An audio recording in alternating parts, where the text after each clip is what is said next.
маємо обстріли, перебуваємо в укритті. Дуже складна ситуація, але ще раз хочу подякувати, пані президент, за вашу увагу, за ваш особистий візит. Сьогодні мої колеги, мери українських міст, будуть вам розказувати ситуацію своїх територій. А я хочу вас тільки запевнити, що би не було, українці будуть битися до кінця. Ми не віддамо жодного метру нашої землі. Ми розуміємо, що сьогодні ми боремося за демократію, за свободу в цілому світі. І з кожним днем це розуміння приходить до більшої кількості людей. Ми захистимо світ, напевно, така сьогодні місія нашої України. Навіть якщо не весь світ нас зрозуміє. Дякуємо за підтримку. Слава всім вільним людям в світі. Слава Україні!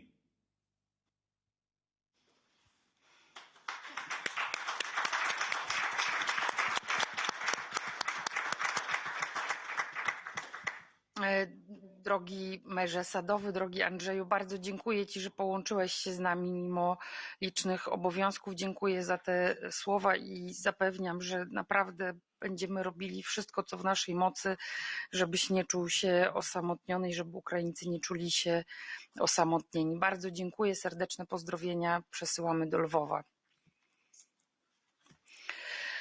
Now we are moving straight into the first thematic sessions dedicated to humanitarian aid for Ukraine.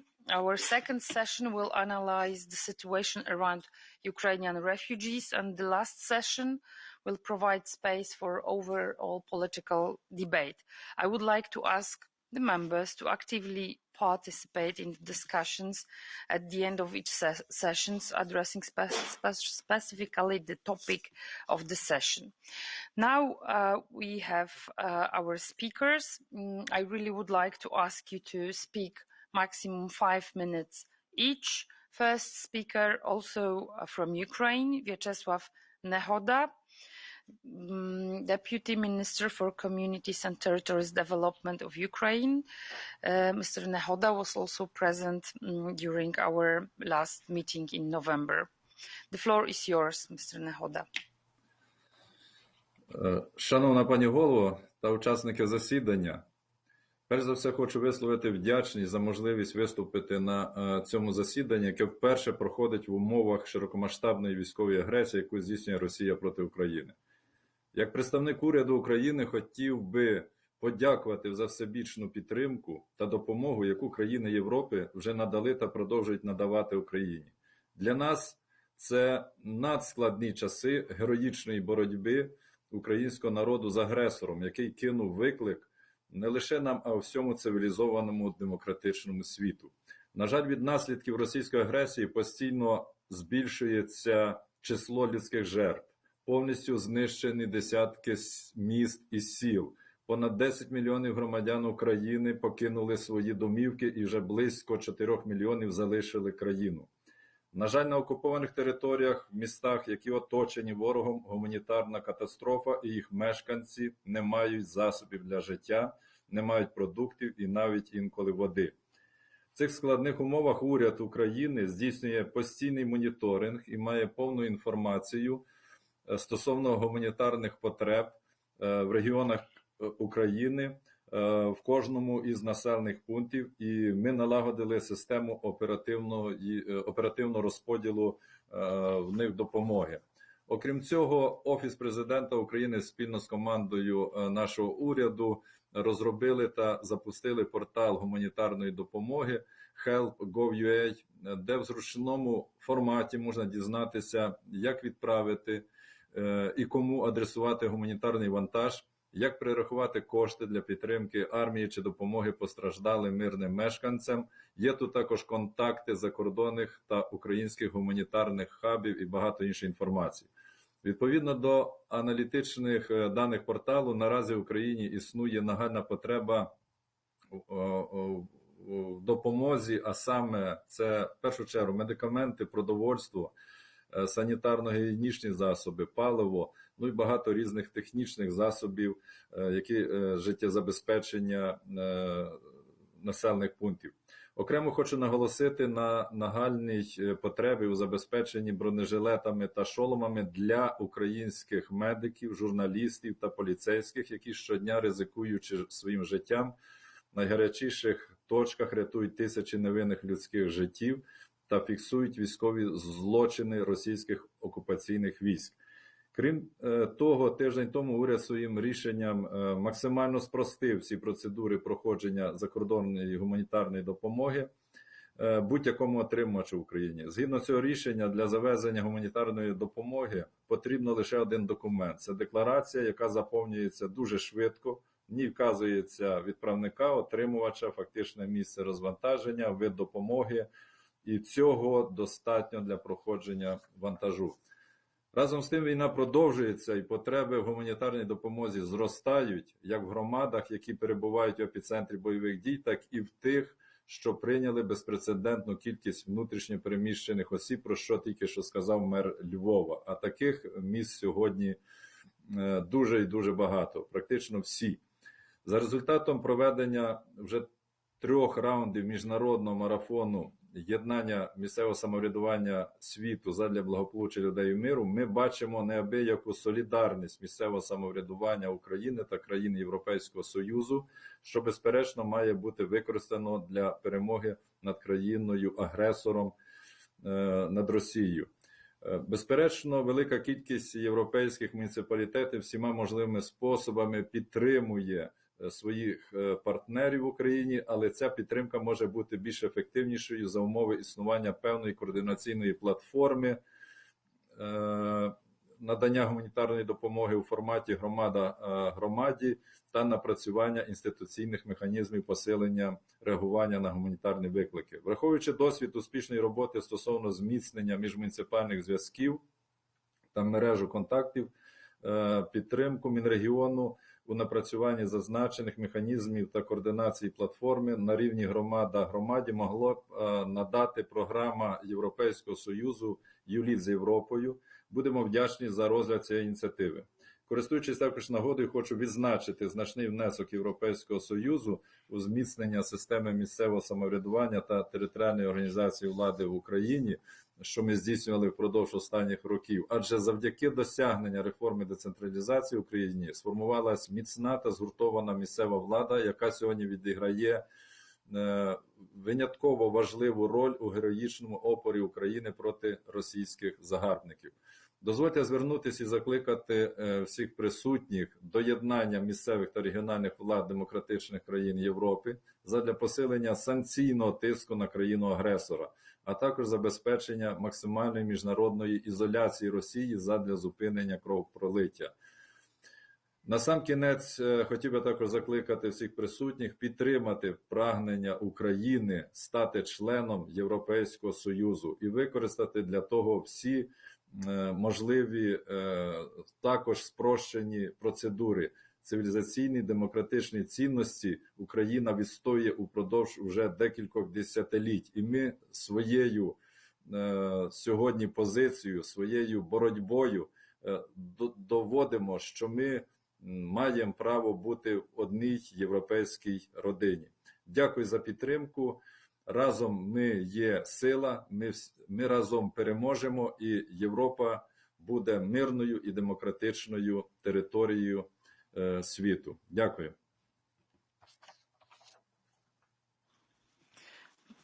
Thank you very much, Mr. Nehoda. Now we are moving to the voice of European Commission. Maria Zuber, Deputy Head of Unit, ERCCC, DG ECHO. Dziękuję bardzo, Pani Przewodnicząca. I'll switch into English. Indeed, I come from the department of the Commission that deals with civil protection and humanitarian aid. Maybe we can switch to another slide already, where we react to all kinds of disasters, be it natural disasters, but also man-made disasters, including, unfortunately, situations like we are facing now, war. We act through 2 different tools. So one is we provide in-kind assistance and expertise through the Union Civil Protection Mechanism, and also we provide humanitarian aid through the funding to our partners. Union Civil Protection Mechanism is a mechanism that allows coordination of response of member states. So the member states can offer in-kind assistance to the country that requests for support when its own means are overwhelmed. So Emergency Response Coordination Center is the operational arm of this mechanism. We monitor 24/7 disasters and risks around the globe. We also assess the risks related to those to different threats. When something happens, we provide real-time information, and mostly what we do is really coordinate the joint response operations. So these next slides. Ukraine activated the Union Civil Protection Mechanism already on the 15th of February, so before the war started, in preparation for a large-scale emergency that could have a significant impact on the civil population. And you see on this slide that this is the biggest mobilization of the Union Civil Protection Mechanism in history. We are in continuous contact with the Ukrainian authorities, and as the previous speaker explained, the needs are huge. The list, we have 40 lists that are constantly being updated by the Ukrainian authorities, who are assessing what is mostly needed. Indeed, this is food, this is ready-to-eat meals, this is medical equipment, medicines, protective equipment, fuel, almost everything. Union Civil Protection Mechanism consists of all EU member states, but also 6 participating states, including Iceland, Norway, Turkey, North Macedonia, Bosnia and Herzegovina, and Serbia. In this particular mobilization of the mechanism, all member states provide assistance, but also Turkey, also Turkey and Norway. You see, in this particular case, we have a very specific geographical conditions, because Ukraine can be accessed only through a few member states, and that is why we are channeling this assistance through our logistical hubs set up in Poland. This is the biggest hub, but also in Romania and Slovakia. So all member states that are sending assistance go through these hubs. And also, again, I want to confirm what previous speaker said. We have very good cooperation with Ukrainian authorities that really made it very easy to send all the humanitarian assistance. This is very easy to cross the border. We mostly use trains because that's the safest and the quickest. So we have in Poland and in Slovakia the trains that can easily just change the locomotive at the border and continue into Ukraine, so that we are also sure that this assistance gets where it needs to be. These maps show you which country offers what type of assistance. Later on, this presentation can be circulated, so you can also read all the details. We've sent also lots of experts to the countries that are supporting us in channeling the assistance. And as I mentioned, this is really the biggest mobilization ever. The next slide, you will just see a couple of pictures. So to see how this works, you see that this is really impressive solidarity of member states. You see the firefighting trucks that are heading towards Ukraine. You see trains loaded by medicines. There are plenty of ambulances that have been given to the Ukrainian authorities, so that they can be used to save lives. On the next slides, you'll see the second part of our work. So this is humanitarian funding. We mobilized additionally 85 million euros to Ukraine, and also 8 additional million euros for Moldova. This money is being given to the partners, UN agencies such as UNHCR, WFP, IOM, Red Cross, and these partners. Of course, initially they were most in the east. Now they are also scaling up their presence and their activities in entire territory of Ukraine. And many of them have reset their centers. Now they are mostly in Lviv, and they operate from there. We try to cut the bureaucratic burden, so the additional money that was allocated to our humanitarian partners in Ukraine were disbursed very quickly, and so all now is contracted, and our partners are already can purchase basic food, sanitation, hygiene kits, and provide support. On the next slide, you see a little bit more who are our partners, in which sector they work, and where they provide assistance. And then the next slide shows you the other facet of the drama, so people that need to flee, people that leave Ukraine, and you see that now it's almost 4 million people that had to leave their houses and escape the war. They mostly go to Poland, but also there is a big inflow in Moldova, also Romania, Czech Republic, Slovakia. On the next slide, what you will see is that Union Civil Protection Mechanism can be activated not only by third countries, but also countries inside the EU. And this is also what happens. Poland, Czech Republic, Slovakia, and Moldova are also under big pressure. They are amazingly welcoming the refugees, but they need assistance. The numbers that you've seen on the previous slides are really high. And hence these countries requested for additional support in shelter items type blankets, field beds, heaters, but also medicines. We see that many people that are fleeing need specialized medical assistance. They need medicines. They need some vaccination. So this is something that the other member states that are less affected by those inflows are also supporting those at the border with Ukraine, so that we can receive all the fleeing with dignity and giving them the most everything that they need. And on the next slide, and that's maybe the last point that I wanted to flag, is indeed the medical evacuation. For the moment, we don't have big inflows of wounded, but what we are seeing already, that as I mentioned, we have lots of people that are fleeing that have severe illnesses and need specialist care. Many of them reach Poland, and the Polish medical system is under pressure. So we have established, together with the Department of Health, a specific procedure for medical evacuation when Polish government is identifying patients that need specific assistance. The first evacuations took place over a week ago, and they were children with cancer, and so we found the hospitals that they can provide care for the children. So together with their parents, they were transferred in a specific medical planes to Italy. But you see also that there are many others. Actually, now it's already 19 patients that were transferred to different countries. You see Germany, Ireland, Italy, Norway, and we support under the mechanism also the transport costs. So this is just to say that how important is that we are all united, and that we support Ukraine in all different means, be it by providing humanitarian assistance, in-country assistance, but also providing assistance inside Europe to be able to receive the refugees.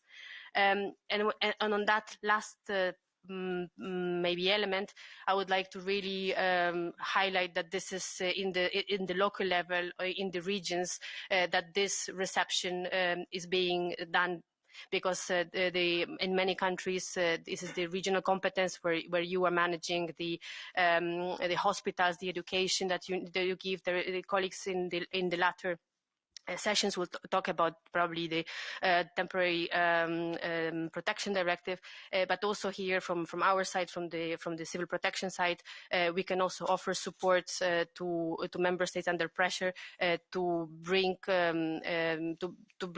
assistance from other member states to be able to support also the regions. The only thing is that you need to flag it to your civil protection authorities, because all the support that comes under the Union Civil Protection Mechanism is being channeled through the civil protection contact points. And with this, I will thank you for your attention.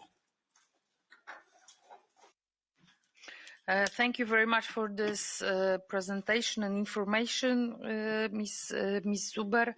Now we are moving again to Ukraine. I think we have connection with Mr. Sergyi Chernov. He also was present during our November meeting, member of Kharkiv Regional Council, but also president of the Ukrainian Association of Regional and District Council.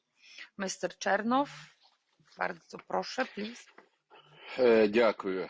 Мене чути, пане президенте, так? Я надіюся, що з'явився зв'язок. Я вітаю, пане президенте, вас, пані, шановні колеги. Я прошу вибачення, у мене не було стабільного зв'язку. Я не все чув те, що на початку говорилося. Може повторюся, а може дещо додам. В першу чергу хочу подякувати пані президенту, нашим колегам сьогодні за те, що в такий важкий період для України звертаєте ви увагу, допомагаєте кожен день, і ми відчуваємо цю допомогу. Хотів би сказати, що це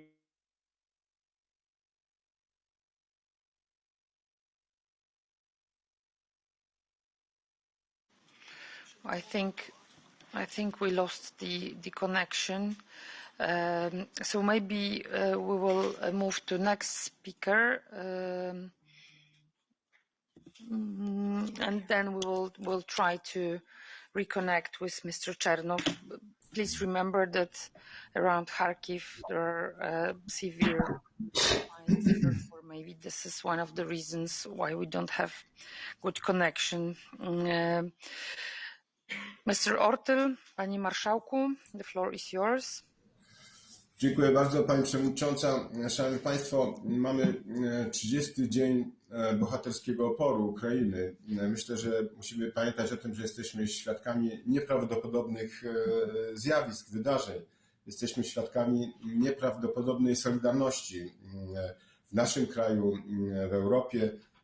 I myślę, że też dla nas nieprawdopodobne są dla przykładu uprowadzenia samorządowców. Mieliśmy takie przypadki na Ukrainie, protestowaliśmy w tej sprawie. Proszę Państwa, jesteśmy w XXI wieku, jesteśmy w Europie. No to są rzeczy, które naprawdę nie możemy tolerować, musimy działać. Proszę Państwa, jak wygląda pomoc dla uchodźców, jak wygląda wspieranie tej pomocy w naszym województwie, w naszym kraju, jak tak przebiega ta operacja, ja powiem, ona angażuje takie 4 obszary. Obszar obywatelski, proszę Państwa, obszar organizacji pozarządowych, obszar związany z samorządami i instytucjami, czym my jesteśmy bardzo zainteresowani, no i wreszcie też na czele tego wszystkiego stoi rząd z wojewodanami, z agendami, swoimi służbami kryzysowymi. Powiem jedną rzecz, ta kolejność nie ma znaczenia, w jakiej ja tu wymieniam te 4 obszary, ale chcę jedną rzecz podkreślić, że społeczeństwo obywatelskie naszego kraju zdało egzamin. Naprawdę to jest wielki fenomen i przez to między innymi możemy powiedzieć, i tak obozów uchodźców w naszym kraju nie ma. Ci ludzie są w rodzinach, są w instytucjach naszego samorządowych, są w instytucjach rządowych, także myślę, że nie ma tu problemów. Jak wygląda to finansowanie? Tak popatrzmy na to z góry. Znaczy po pierwsze, proszę Państwa, ten pierwszy etap to był taki, że nikt nie pytał o pieniądze, nikt nie pytał o pokrywanie kosztów. To jest też charakterystyczne. W drugim momencie teraz jesteśmy już pod mocą zmienionej ustawy. Możemy jako samorządy dedykować tą pomoc na Ukrainę i dla uchodźców, którzy są na terenie naszego województwa, naszego kraju. I tu chcę powiedzieć, że samorząd województwa podkarpackiego na swojej sesji sejmiku potwierdził w poniedziałek, że 3,5 miliona złotych przekazuje na te działania. Ale oczywiście także czekamy, a jesteśmy na dobrej drodze i uzgodnieni z Komisją Europejską i z naszym ministerstwem na zaangażowanie środków europejskich. Mam tu na myśli, dla przykładu, na Podkarpaciu ponad 50 milionów złotych chcemy na te działania przeznaczyć. No i myślę, proszę Państwa, że trzeba powiedzieć, że w tym poczuciu solidarności my działamy jako samorząd województwa podkarpackiego i wspieramy, ale też mamy swoje podkarpackie stowarzyszenie samorządów, też mamy porozumienia z licznymi i współdziałanie z licznymi samorządami w kraju, którzy przesyłają do nas, my staramy się transferować dalej na Ukrainę pomoc dla takich obwodów jak lwowski, tarnopolski, iwano-frankiwski, zakarpacki, czy też nawet oczywiście odeski. To są wszystkie nasze regiony, z którymi mamy porozumienia, ale też transferujemy pomoc do tych regionów, które nie są na tej liście tych, z którymi podpisali nasze porozumienie. No myślę, proszę Państwa, że trzeba tu powiedzieć, że w tej kwestii też nam pomagają różnego rodzaju instytucje pozarządowe, tak, na przykład Polski Czerwony Krzyż, Caritas. No to są, że tak powiem, tacy giganci, można powiedzieć, kluczowi gracze, prawda? Ale mamy też do czynienia z tysiącami mniejszych, większych organizacji pozarządowych, które w różnych miejscach tutaj działają. Pamiętajmy o tym, że ta pomoc dla uchodźców i dla Ukrainy będzie długotrwała. To nie jest, że my to na krótki dystans nie możemy się tu przygotować, dlatego trzeba pamiętać o tym, że te możliwości mieszkańców, obywateli, też samorządów nie są ograniczone i potrzebujemy tutaj rozwiązań systemowych ze strony i naszego kraju, i też ze strony Komisji Europejskiej. Tak jak to zrobili nasi obywatele, prawda? Nikt im nie kazał oczywiście przyjmować, ani nie mówił, że mają przyjąć 1, 2 czy 5 rodzin, czy 5 osób, przepraszam. To tak samo musi być wypracowany taki mechanizm dobrowolności i wsparcia, jeżeli chodzi o relokację tych uchodźców w innych krajach Europy, i w ślad za tym powinny być dedykowane też oczywiście środki. Także tak to sobie wyobrażamy. I dlatego bardzo się cieszę, że ta inicjatywa regionów, krajów oczywiście, które są na granicy z Ukrainą, mam tu na myśli nasze regiony polskie, mam na myśli regiony słowackie, węgierskie, rumuńskie, po prostu postulowały o to stworzenie tej bazy profesjonalnej, zweryfikowanej oferty, możliwości zakwaterowania i pracy w państwach europejskich. To jest naprawdę ważna sprawa. Też na pewno też podzielimy się tymi doświadczeniami, bo one są różne. Tych województw, które graniczą z Ukrainą, prawda, województwo lubelskie, województwo podkarpackie, ale też dla przykładu szef regionu granicznego z Węgier, Oskar Fesztak, jest naszym członkiem naszej grupy, też na pewno powie, jak to wygląda z pozycji jego regionu. Także my jesteśmy referencyjni, przyjmujemy, zaopatrujemy. Część uchodźców zostaje na naszym terenie, ale znaczna część jedzie w głąb kraju. Także tak to mniej więcej wygląda. Bardzo dziękuję Pani Przewodniczącej i wszystkim Państwu za możliwość podzielenia się tymi uwagami i też tymi komentarzami. Bardzo dziękuję. Thank you very much, Mr. Ortyl. We send best regards to Podkarpackie region. And now I see that we have again connection with Mr. Chernov. Sergyi, you have the floor.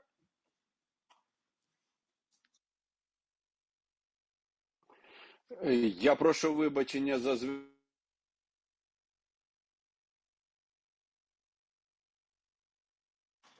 Okay, so we will try again. So now we are moving to Mayor Rafał Trzaskowski.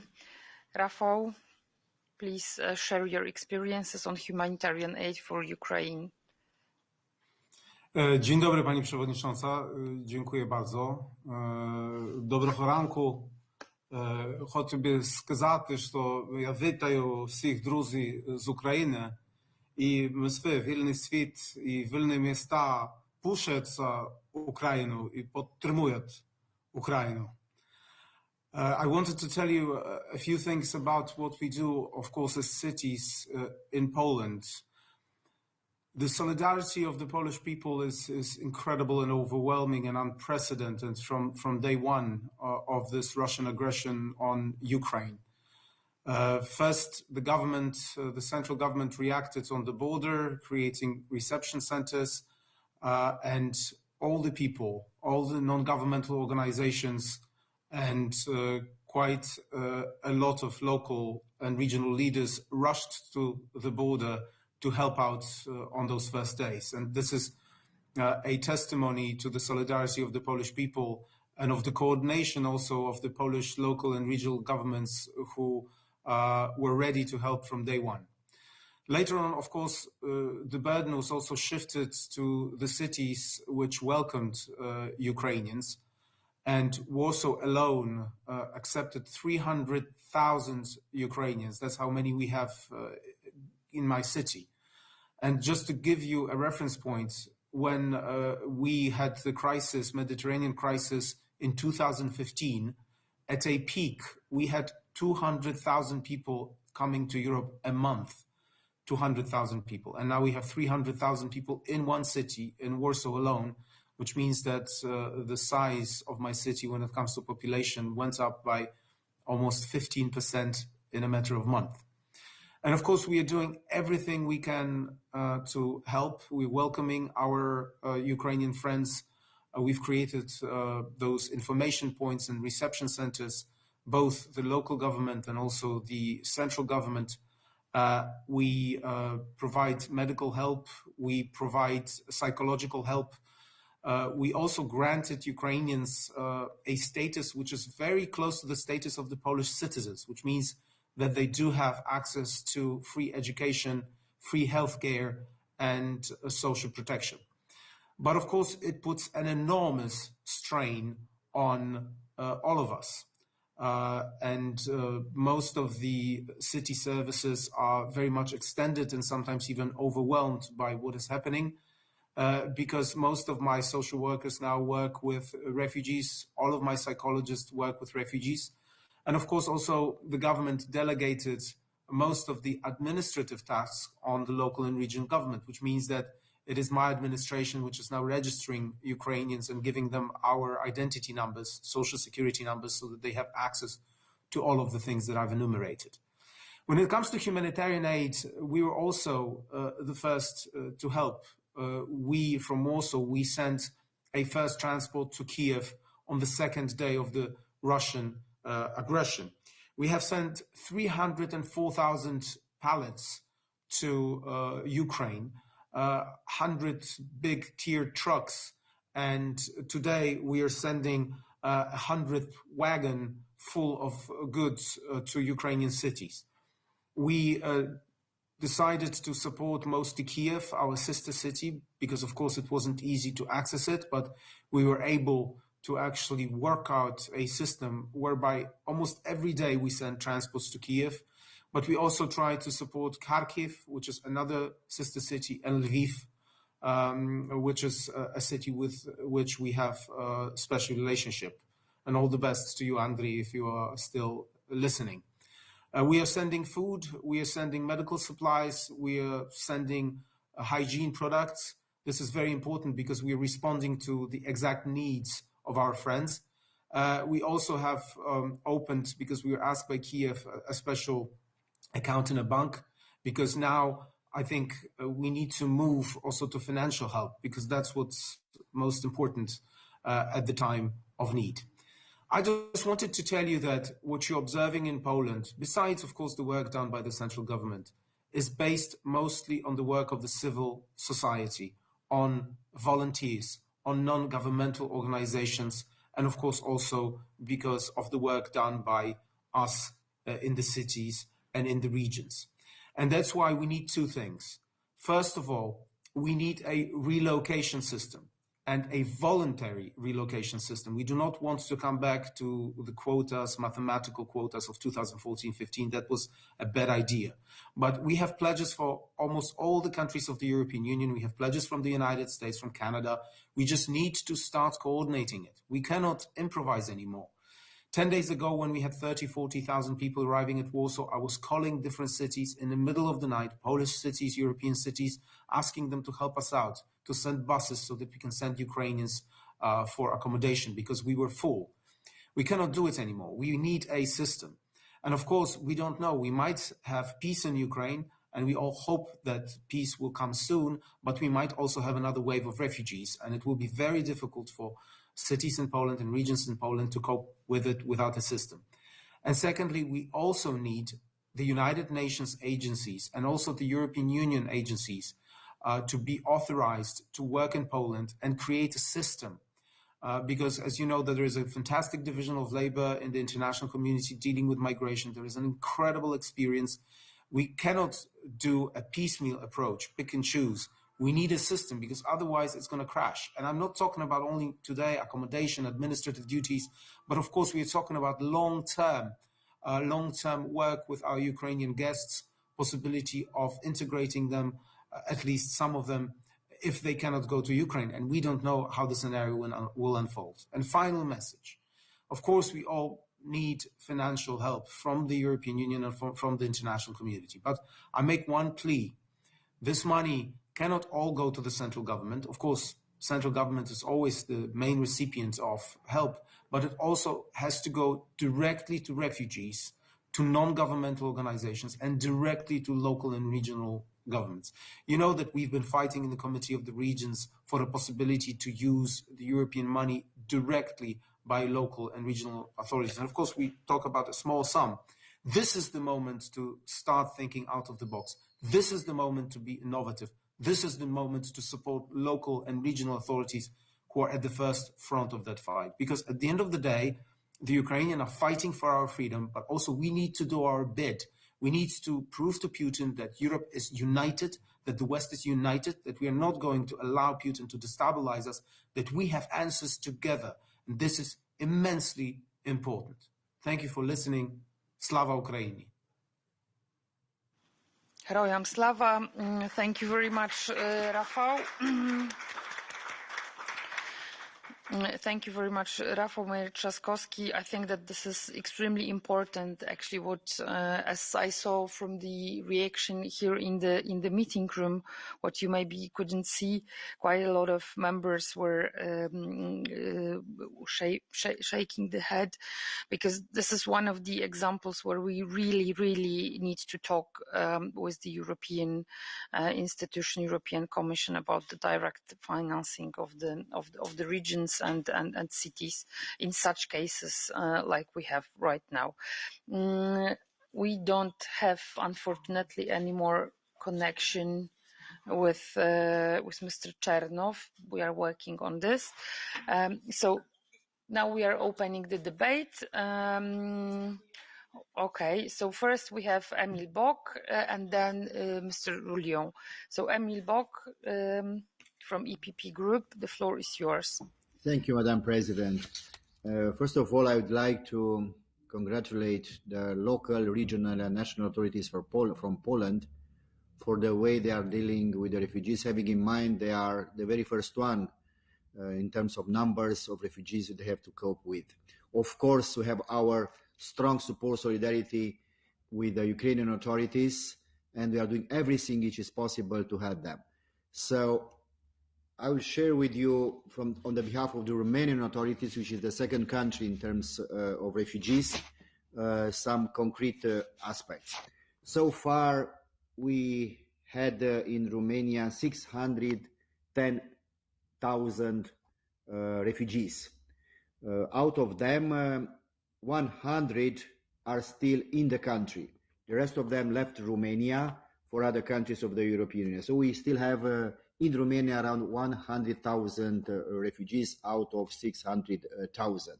What is important, out of 80,000 refugees, 40,000, almost 40,000 are children under 18 years old, and 24,000 are school children.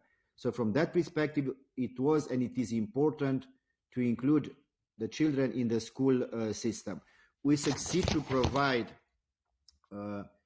58 schools and 10 high schools with the Ukrainian language in Romania in order to teach the kids from Ukraine in their own language. So I think this is a good way to do everything is possible to to the closer condition to their home from Ukraine, taking care about the kids in terms of education. The second point, we succeed to create in Suceava, on the border with Ukraine, at the county of Suceava, a humanitarian hub. What does it mean?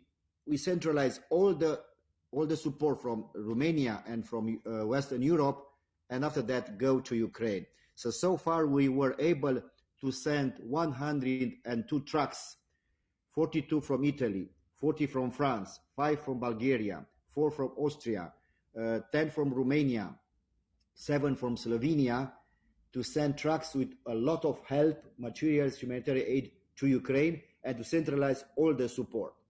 The third element, it's, I would say, a good model of good practices that the national government will succeed to create a platform to integrate support. So anyone who wants to give support in terms of food, medicaments, beds, and so on, they can call and provide support. The other one is for accommodation, another platform. So there are a lot of Romanians hosting Ukrainians at their home, and as in Poland, it's a huge solidarity and sympathy with the Ukrainian people, together with a strong support of the civil society. The last but not least, I would like to mention about healthcare. We provide by law that all citizens from Ukraine, all the refugees, are benefiting freely of medical assistance in the Romanian system in order to take care about their health support in the country.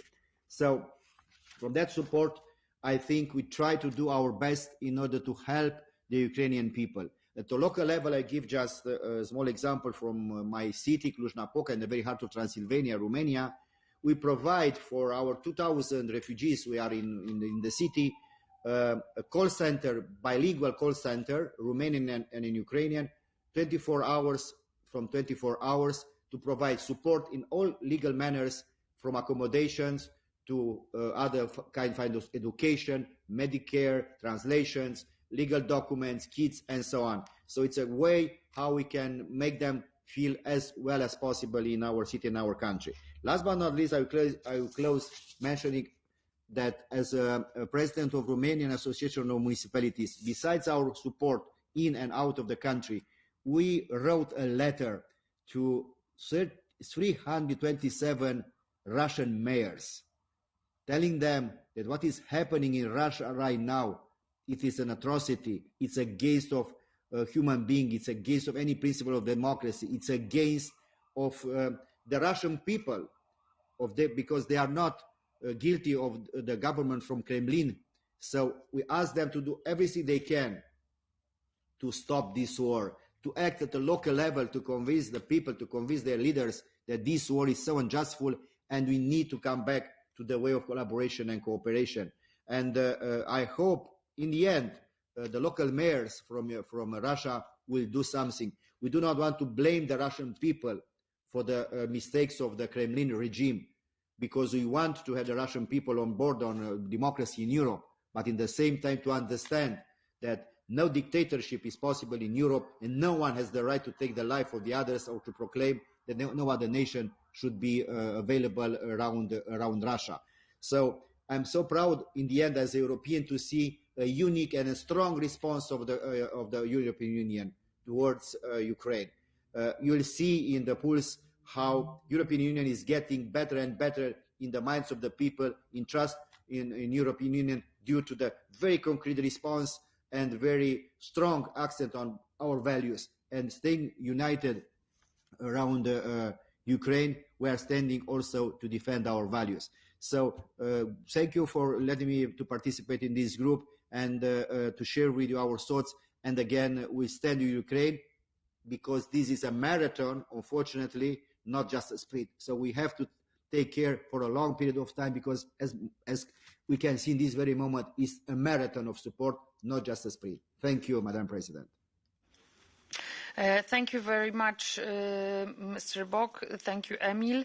It is really good to hear also Romanian perspective, because you are the only member here during our meeting from Romania. But I really would like to remind all of you that first we have this session on humanitarian aid, and second session that we will start briefly, it will be on refugees. So if you could really stick to the topic, it would be really good. On behalf of PES, Mr. Roulion. Merci Madame la Présidente, Madame le maire.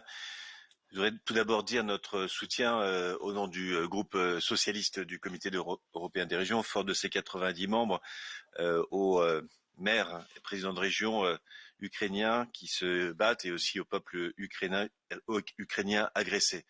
Nous sommes révoltés par les crimes de guerre, nous avons le cœur brisé par le massacre des femmes, des vieux, des enfants, et nous voulons continuer à agir très fortement dans toute l'Europe. Ce que je voudrais dire, c'est que Poutine a eu deux mauvaises surprises. C'est d'abord, bien entendu, la résistance militaire farouche des Ukrainiens, et c'est aussi la force de l'Union européenne et la force de la démocratie. Alors qu'il pensait avoir un ventre mou, il y a eu au contraire des gens qui se sont dressés, qui se sont révoltés contre cette agression et qui se sont unis. Et je voudrais dire qu'une des bonnes nouvelles, c'est que le drapeau européen a retrouvé de ses couleurs, et c'est très important. Nous avons au groupe socialiste initié un certain nombre d'initiatives, avec en particulier le maire de Florence, notre collègue Nardella, et nous organisons tous les samedis, et nous incitons les maires à se rassembler, à faire des rassemblements tous les samedis en soutien du peuple ukrainien. Le symbole est toujours important. Nous devons aussi agir efficacement par l'aide humanitaire. Nous soutenons bien entendu les livraisons d'armes défensives qui ont été faites par des États, par l'Union européenne, mais nous voulons aussi mieux coordonner l'aide humanitaire. De ce point de vue-là, je pense qu'il y a des progrès à faire en France, parce qu'on a plutôt dissuadé les membres d'envoyer directement du matériel, mais au contraire de faire des dons dans un fonds qui a été mis en place par l'État. La question des enfants aussi, des orphelins, des enfants déplacés est très importante, et là il y a une action vraiment déterminante à faire pour éviter que ces enfants tombent entre les mains d'organisations du crime organisé et qu'ils puissent être soutenus et réinsérés en Europe. D'un point de vue financier, nous soutenons l'initiative de la Coter qui vise à recueillir les difficultés qui existent aujourd'hui pour recevoir l'aide dans les pays d'Ukraine. Et puis nous soutenons aussi, bien entendu aussi le maintien d'un dialogue avec la Russie et avec les maires. Et il y a une initiative excellente du maire, notre collègue Aboutayeb, maire de Rotterdam, d'adresser une lettre à sa ville jumelée de Saint-Pétersbourg pour réaffirmer la nécessité de mettre un terme à la guerre. Une initiative semblable a été prise en Autriche, intitulée Flocons de neige. Et voilà, je pense que c'est important d'avoir aussi cette action en direction du peuple russe, parce qu'il faudra bien trouver un jour une issue à la crise. Et par la suite, il faut aussi penser peut-être dès maintenant à la reconstruction. Et nous espérons que les collectivités territoriales d'Europe, dans le domaine de l'eau, des déchets, de la reconstruction, pourront être des soutiens pour les collectivités territoriales d'Ukraine. Merci de votre attention.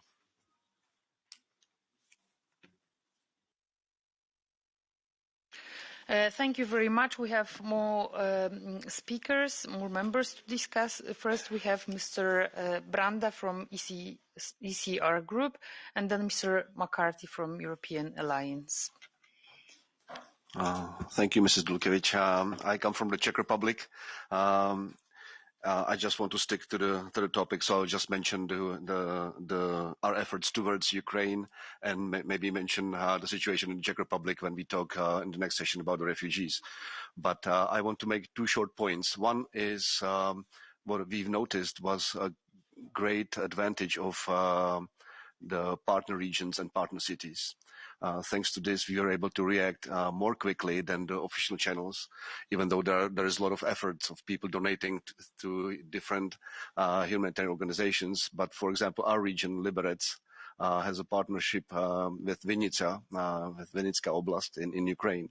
So we were able within few days actually receive concrete things that were needed for defending, for living. And there was a collection organized by the regional government in all the villages.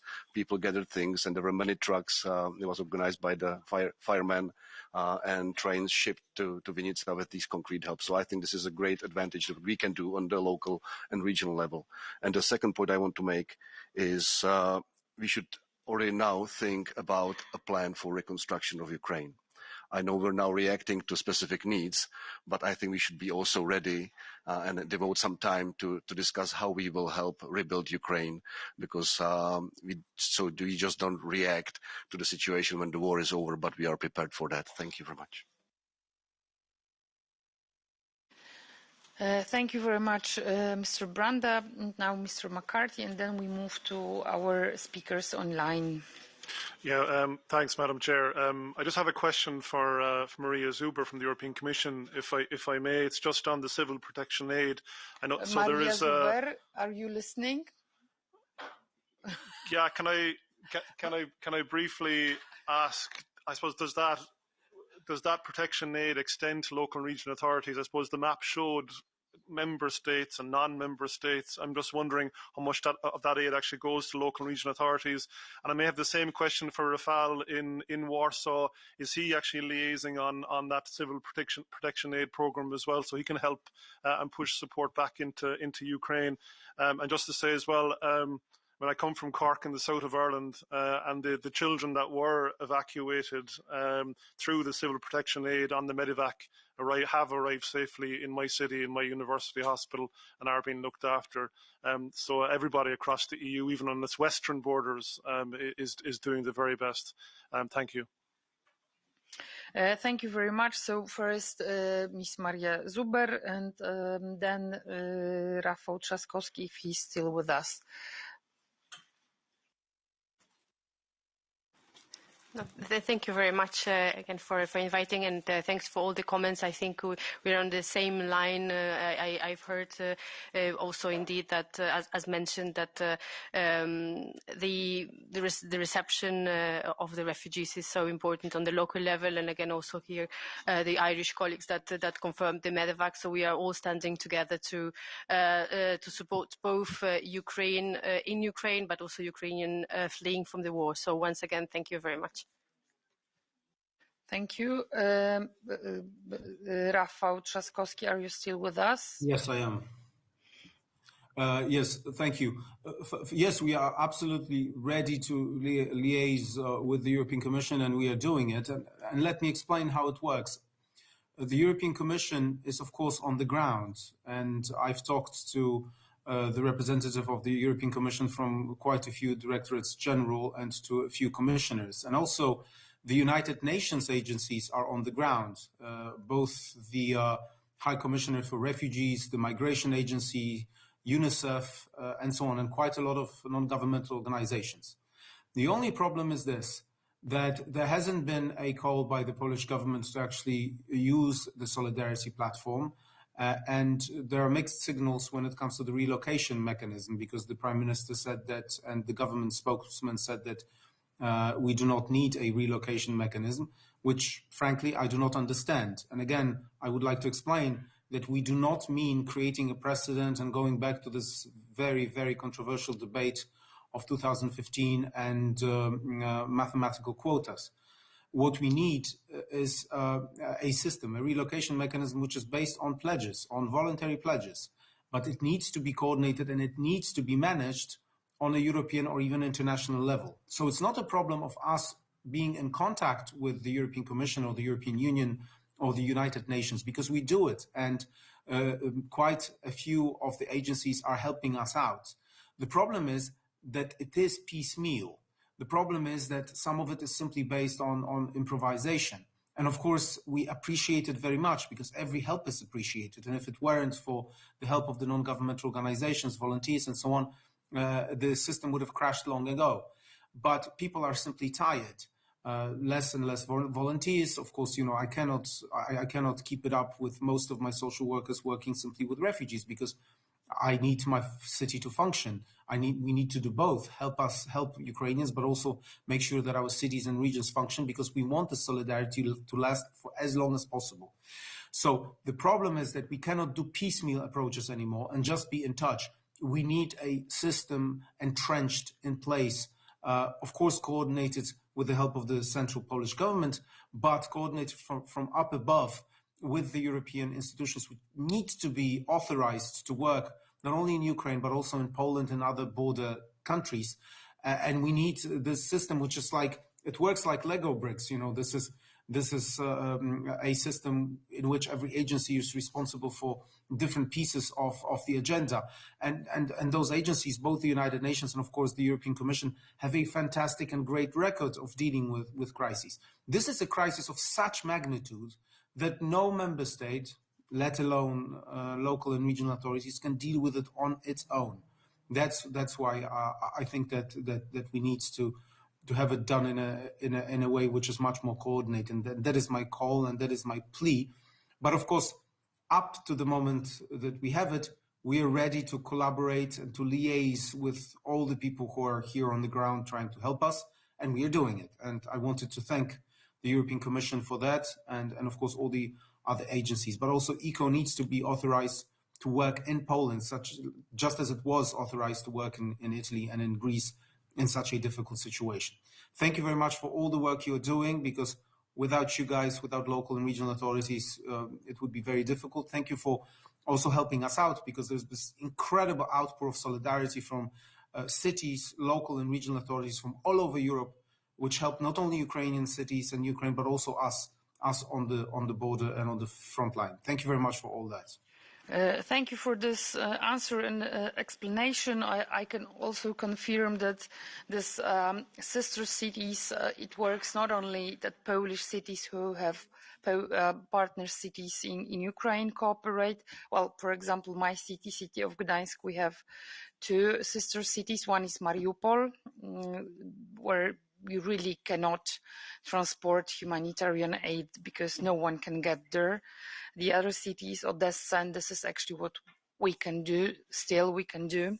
But I also would like to say about this sister cities help that works to help us in Gdańsk. So for example, Rotterdam, they say that can send some money for particular aim, Gijón, and so on and so on. Bremen is, of course, helping us always, and we receive quite a lot of transports that are coming to Gdańsk, and then we can repack them and send where it is really needed. So thank you very much. And we have three people remotely. First is Mr. Dunay from Acted, and then we have Mr. Ostropolski from EU delegation to Kiev. Mr. Dunay? Do you hear me? Yes, we can hear you. Hello, everyone. Thanks a lot. I'm Aurélien Donnet from Acted, an international non-governmental organization working in 40 countries. And I wanted today to take the opportunity to share the vision of humanitarian actors working on the ground in Ukraine and surrounding countries to respond to the major humanitarian crisis we are facing. Let me also thank first the European Committee of Regions for inviting us to this working group. We are all committed to address the current major humanitarian crisis, including with the support of the European Commission, international institutions, French municipalities, and in close coordination with Ukrainian authorities that I take the opportunity to sincerely salute today. So since we've been working in Ukraine since 2015, with 150 staff and 20 partners in the country that have been committed since then. Since the 24th of February, I wanted to give you quickly what we are doing. So we relocated our Ukraine's capital office in Lviv and opened operational offices based in Dnipro, Vinnytsia, Chernivtsi, and a logistic hub in Chernov in Poland. We also opened some offices in Moldavia and Romania to respond to the global crisis. We have finalized partnerships agreement with 30 Ukrainian civil society organizations in 12 oblasts, because we believe that Ukrainian organizations and authorities that are represented today are at the front line of the humanitarian response, both for the internally displaced people and host communities. So what did we do concretely so far? We reached over 40,000 individuals with emergency humanitarian assistance since the start of the conflict. And we launched an operation in France with the support of France's municipalities, departments, and regions, an in-kind and in-cash collection from French people operation called Humanitarian Convoy for Ukraine. So concretely, we received already in Ukraine 10 convoys totaling 41 trucks for 600 pallets of humanitarian aid in Ukraine, in Poland, and in Moldavia, including items such as food kits, bottled water, hygiene kits, and first aid kits. Out of these, 400 pallets of humanitarian aid have been delivered directly into Lviv, into Kharkiv, and into Vinnytsia. We also delivered hot meal to 30,000 individuals in collective centers. In Donetsk, we distributed food to 4,000 people and delivered non-food items and hygiene kits to 2,000 people. In Kharkiv, we reached 300 individuals with food parcels and 143 with hygiene kits. And we also deliver a multi-purpose cash assistance to 700 individuals, because we think that it's very important not only to provide in-kind, but to provide also financial resources to people, to local organizations, to businesses, to collective centers. So what do we want to do overall? We are committed to, we are currently setting up and fundraising to conduct a global humanitarian response to reach 300,000 conflict-affected individuals inside Ukraine and in neighboring countries for the next 12 months. First, we want to deliver core relief items into directly conflict areas in eastern Ukraine. Second, support to IDPs in central and western Ukraine. Then support to Ukrainian refugees that we will be talking in a minute in Moldavia and Romania. And finally, we work also on disaster preparedness and stabilization, because we hope for a better future, and we want to prepare also for peace times and better future. We see two key priorities now, and I will soon stop. Priority one is to ensure a life-saving humanitarian corridor for supplies and evacuation, so the aid can safely be delivered and people evacuated. The second priority we see is that we need to support IDPs and municipalities that we've been discussing with since the first day of ACTED's intervention in the countries for service delivery. Service delivery in host communities is severely stretched by a huge influx of internally displaced people, and there is a need also to support the host communities in close partnership with local authorities. So finally, I will provide a call. So our in-kind contribution represents less than 20% of our response. We need also to be able to channel funds. Reason why we are globally asking for support from a region of Europe to be able to achieve these goals. Thanks a lot for listening to me today. Thank you very much, because this is really important that we cooperate together on all levels, also with non-governmental organization, humanitarian organization. Thank you very much, Mr. Dunay. Now we move to Mr. Tomasz Ostropolski, EU delegation in Kiev. You have 2 minutes, if you could be really brief. And then we have sum up from Mr. Negoda from Kiev.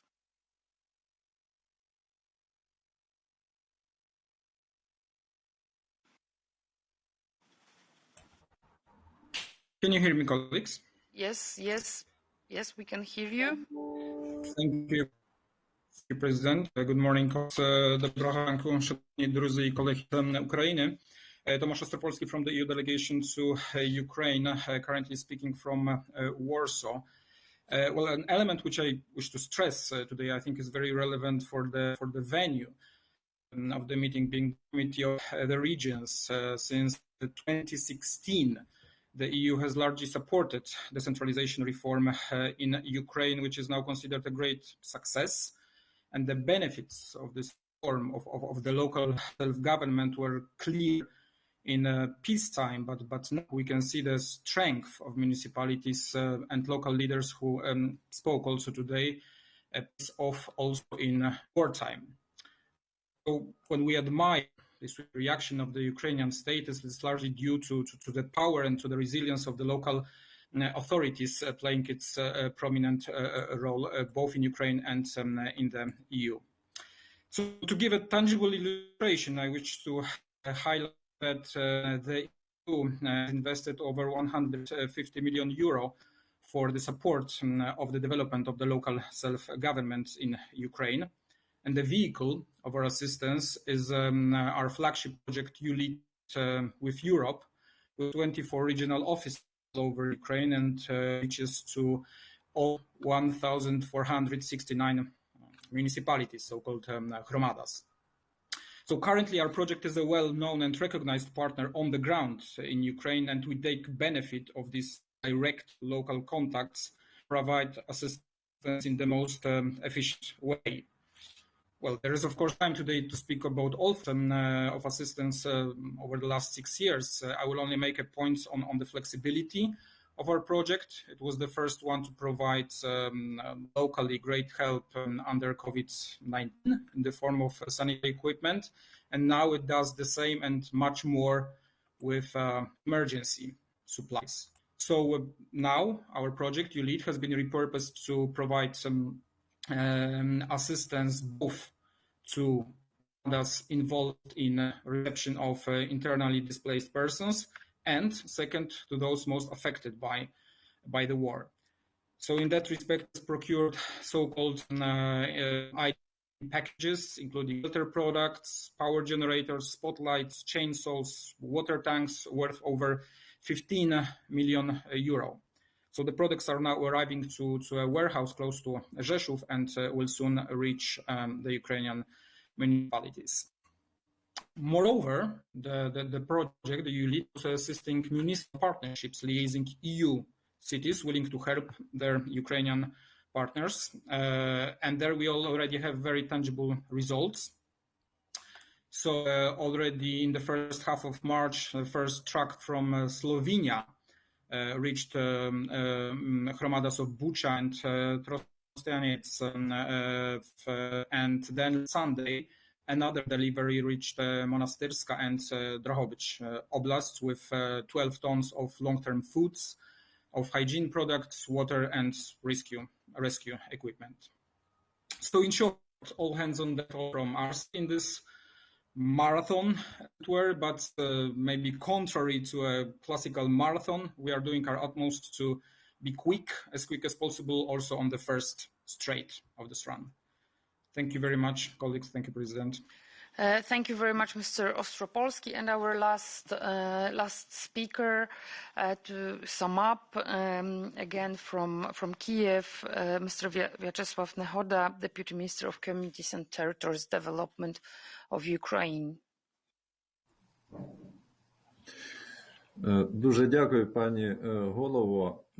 Я хотів би від щирої душі, від себе подякувати за цю розмову, яка сьогодні відбулася, за це надзвичайно важливе питання, яке сьогодні болить не лише Україну, не лише українців, а як ми переконалися, всі країни демократичної Європи. І ми дуже вдячні за цю неоціненну допомогу, яку ми отримуємо сьогодні у всіх питаннях, в тому числі і гуманітарна допомога, яка виникла.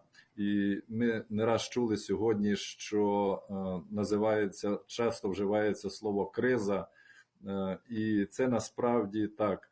Звичайно, мене також вразили слова одного з мерів, коли говорить про втому. Так, ви втомилися, повірте, ми не менше втомилися. Ми втомилися від вибухів, від сирен, від смертей, від крові, від сліз. Це надзвичайно тяжка і, можливо, для багатьох втома, яку дуже важко буде пережити не просто на роки, а на все життя. Але ми будемо боротися, як тут і говорив і мер Львова, ми будемо боротися, щоб ця війна завершилася, щоб вона завершилася перемогою демократії, щоб вона завершилася перемогою людей, які сповідують людські цінності, які проти крові, які проти смертей. І я хотів би також сказати наступне. Ми сьогодні обговорюємо наслідки. Ми сьогодні обговорюємо наслідки того, що трапилося. А я хотів би, щоб за тим ми завжди пам'ятали, яка причина. А причина все ж таки агресія. І я вдячний і представнику і Румунії, і Франції, і інших, хто говорили і згадували про те, що вони своїми листами звертаються до мерів російських міст, про те, що російський народ зовсім в цьому не винен. Але я вам, шановні колеги, скажу таку цифру. Можливо, ви її чули, можливо, ні. Понад 80% росіян, останні соціологічні дослідження, майже доходить до 90%, підтримують, одностайно підтримують війну, одностайно підтримують кровопролиття. Близько такої ж цифри вони вважають, якщо Росія нападе на країни Європейського Союзу, вони теж і це підтримують. Чи можемо ми довіряти і звинувачувати лише, там називають лише Путін винен і винен режим. Режим тримається на плечах людей, які допускають ці режими. Ви знаєте, що Україна декілька разів боролася за свою демократію, і якщо українському народу не подобався той чи інший режим, ми його змінювали демократичними виборами і досягали своєї мети. Тому на завершення теж просив би, і ми це звернулися на Конгресі місцевих та регіональних влад, який відбувся на минулому тижні, з такою пропозицією. Ми говоримо про міста-побратими, ми говоримо про споріднені міста. Чи можуть бути містами-побратимами ті міста, які сьогодні підтримують агресію? Чи знає хтось хоч одного мера Росії, чи хоч знає одну раду, місцеву раду в Росії, яка засудила війну? Я думаю, колеги, ви таких не знаєте. Чи можуть бути вони нам далі містами-побратимами? Напевно, ні. І ми звернулися з пропозицією, щоб призупинили чи взагалі розірвали стосунки з такими містами, які фактично також на стороні агресії. Вибачте за таку ремарку, але ми не зупинимо кризу гуманітарну, поки ми не зупинимо війну. І ми повинні всі розуміти причину цієї війни. Ми повинні зробити все, щоб агресор, країна-агресор була звідусіль оточена санкціями, щоб їхні кораблі не могли зайти в морські порти, щоб їхні вантажі і товари на їхніх товарах не зароблялися гроші на нову зброю. Тому я хотів би, звичайно, ще раз подякувати за сьогоднішню розмову, але наше основне завдання, спільне завдання – це зупинити війну, зупинити агресора, зупинити силами України. Якщо ми цього не зробимо, повірте, він піде далі. Дякую.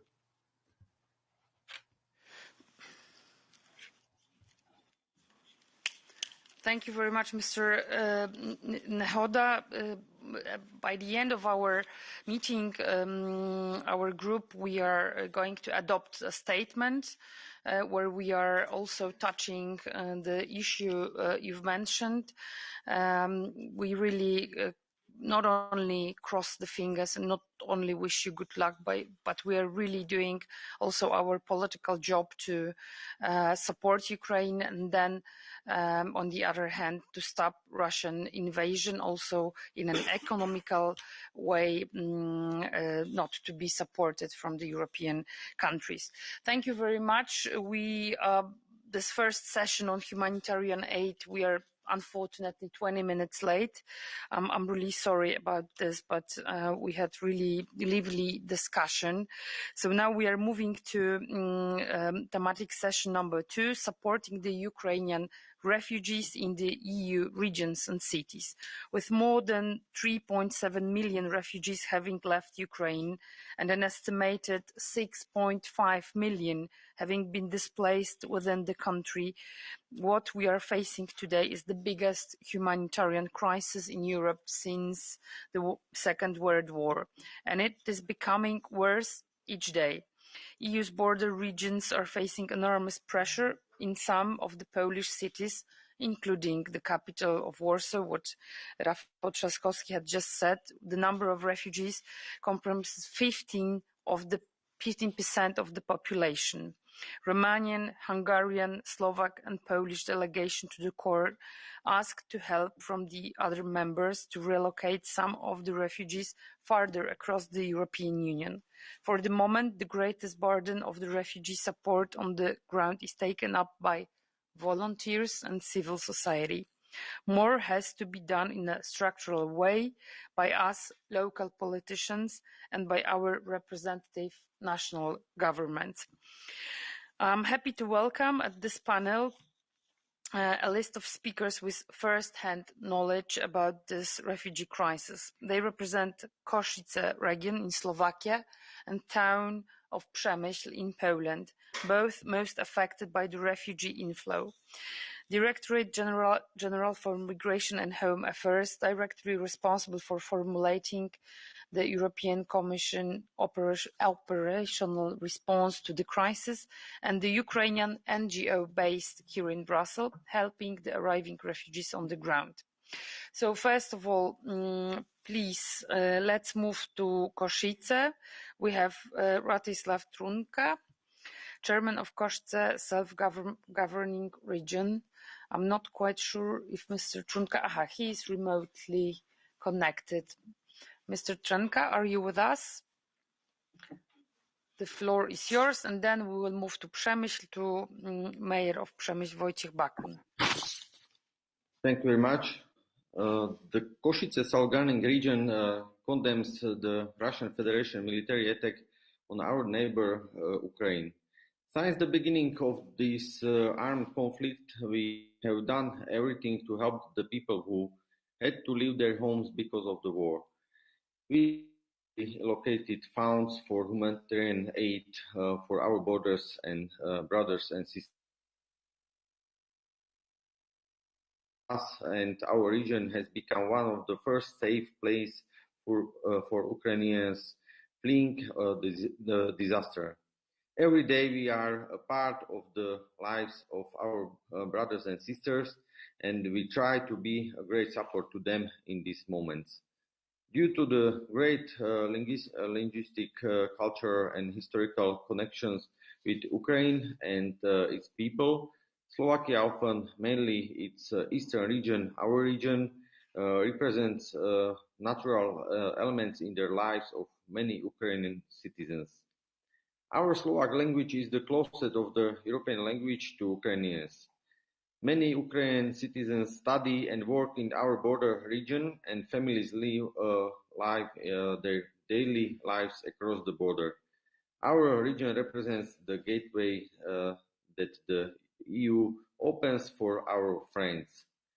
Dear colleagues, let me briefly present the practical measures we have introduced.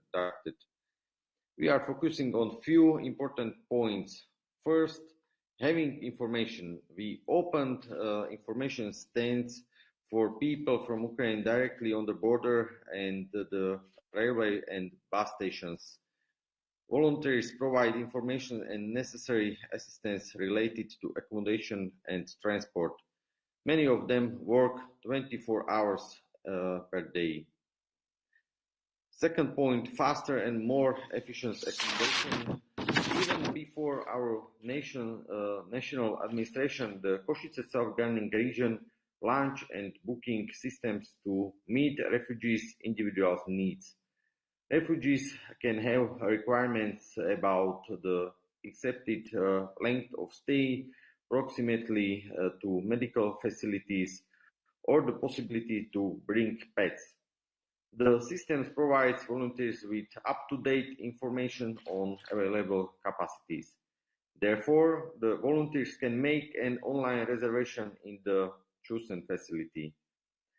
Previously, it took us at least 15 minutes to help a Ukrainian family while a volunteer telephoned the accommodation facilities, but all it takes now is 1 or 2 clicks.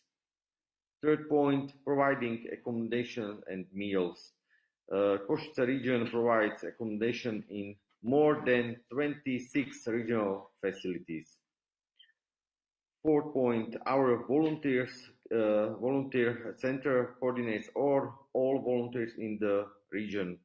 Under one roof, we providing 100 regional volunteers per day. Fifth, transport. Our contracted bus company operates regular bus service from the border crossing with Ukraine. Moreover, residents of Ukraine can use the bus services anywhere in the Košice region free of charge.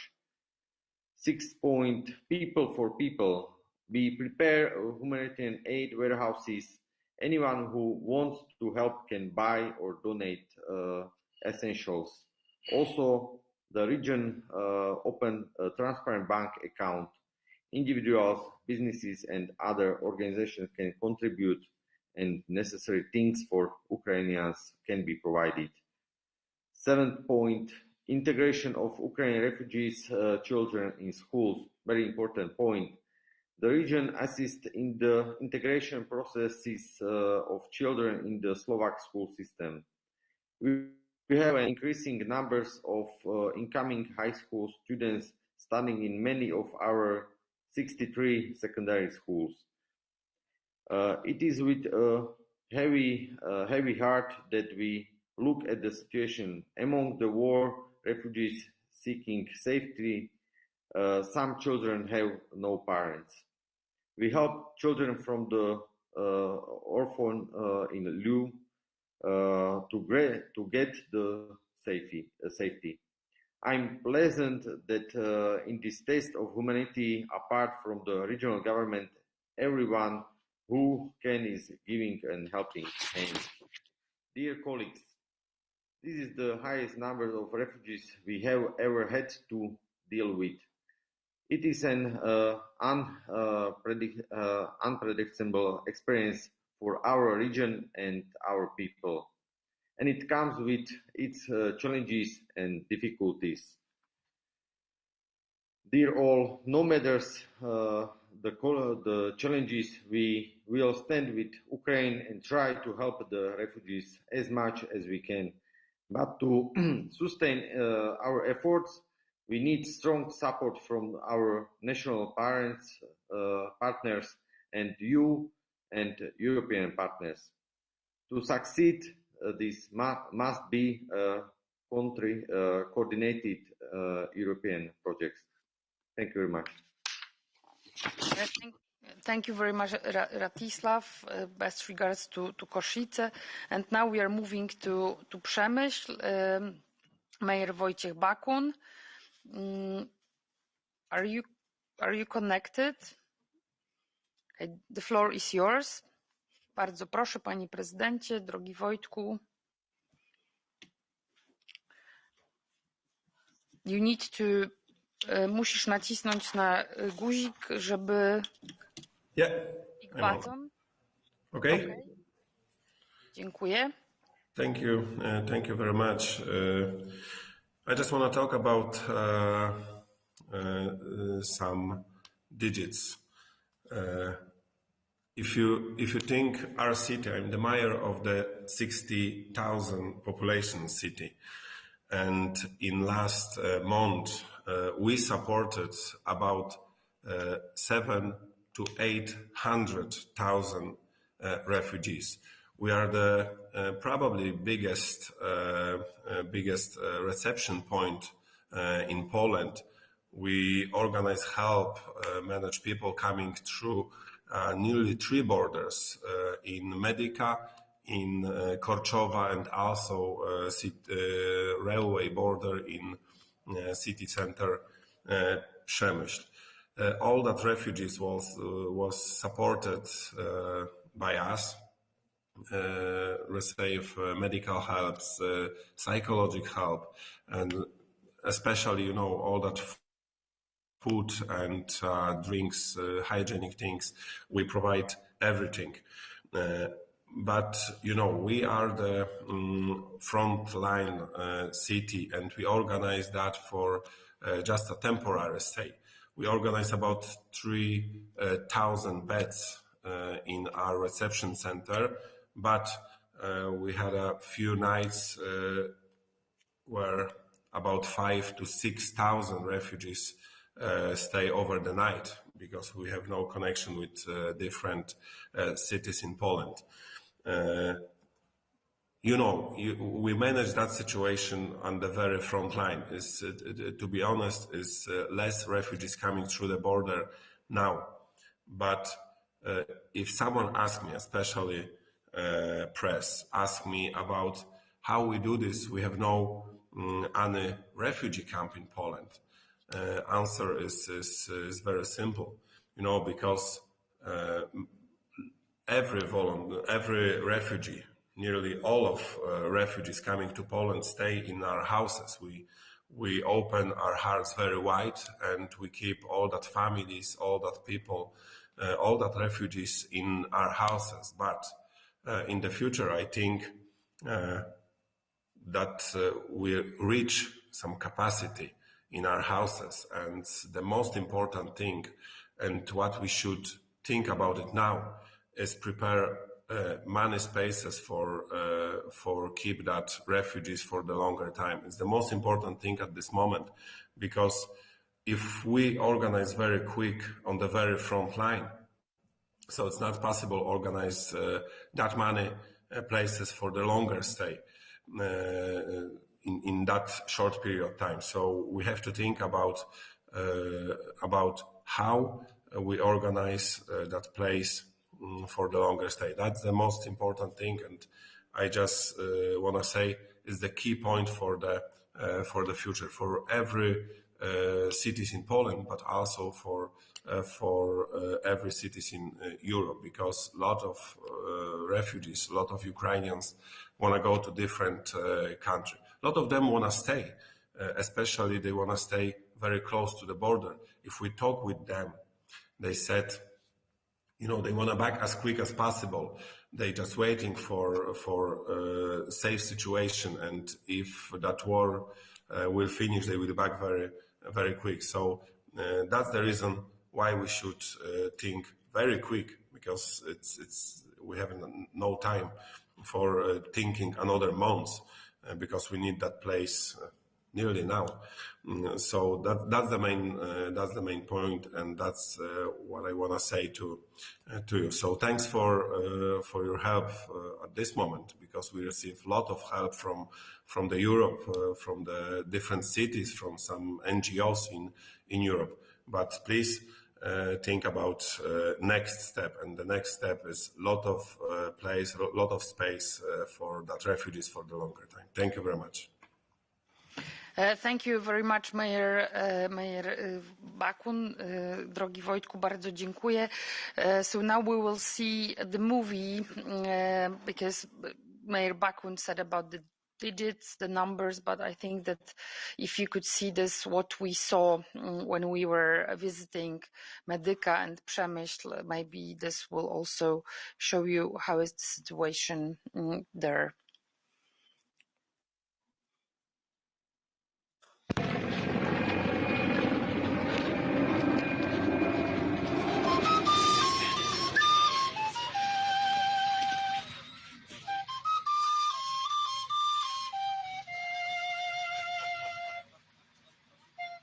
Bardzo ciężko, bardzo. I ludzie umierają, dzieci. Coś strasznego. Coś strasznego. Ja nie umiem panu te wszystkie przekazać. Mieszkania nема. Już rozbite. Naprawdę to jest bardzo trudne czasy dla Ukraińców. Bardzo dziękujemy Polakom, wszystkim krajom Europy za to, że nam wspierają, ale no niestety widać, że tej pomocy nie jest tak za bardzo dużo, nie? I jeżeli ktoś mnie tam usłyszy czy coś, no proszę o tej pomocy, nie? Bo każdy Ukrainiec teraz walczy o niepodległość całej Europy i mi się wydaje, że to jest ważne dla nas. Просимо допомогу, тимчасовий захист. Коли закінчиться війна, хочемо повернутися до рідного краю, до України, до нашої неньки. W ciągu miesiąca przez Przemyśl przejechało 700 tysięcy uchodźców. Blisko 2,5 miliona uchodźców z Ukrainy trafiło do Polski. Mimo tego nie mamy w Polsce ani jednego obozu dla uchodźców. To nasze wielkie serca spowodowały, że wszystkich ich przyjęliśmy pod nasze dachy, ale wraz z rozwojem tej sytuacji nie będziemy sobie w stanie z tym poradzić sami. Pomóżcie nam. Будь ласка, допоможіть нам. Допоможіть нам, будь ласка. Please help us. Допоможіть нам. Please help us. Допоможіть нам, будь ласка. Can you help, please?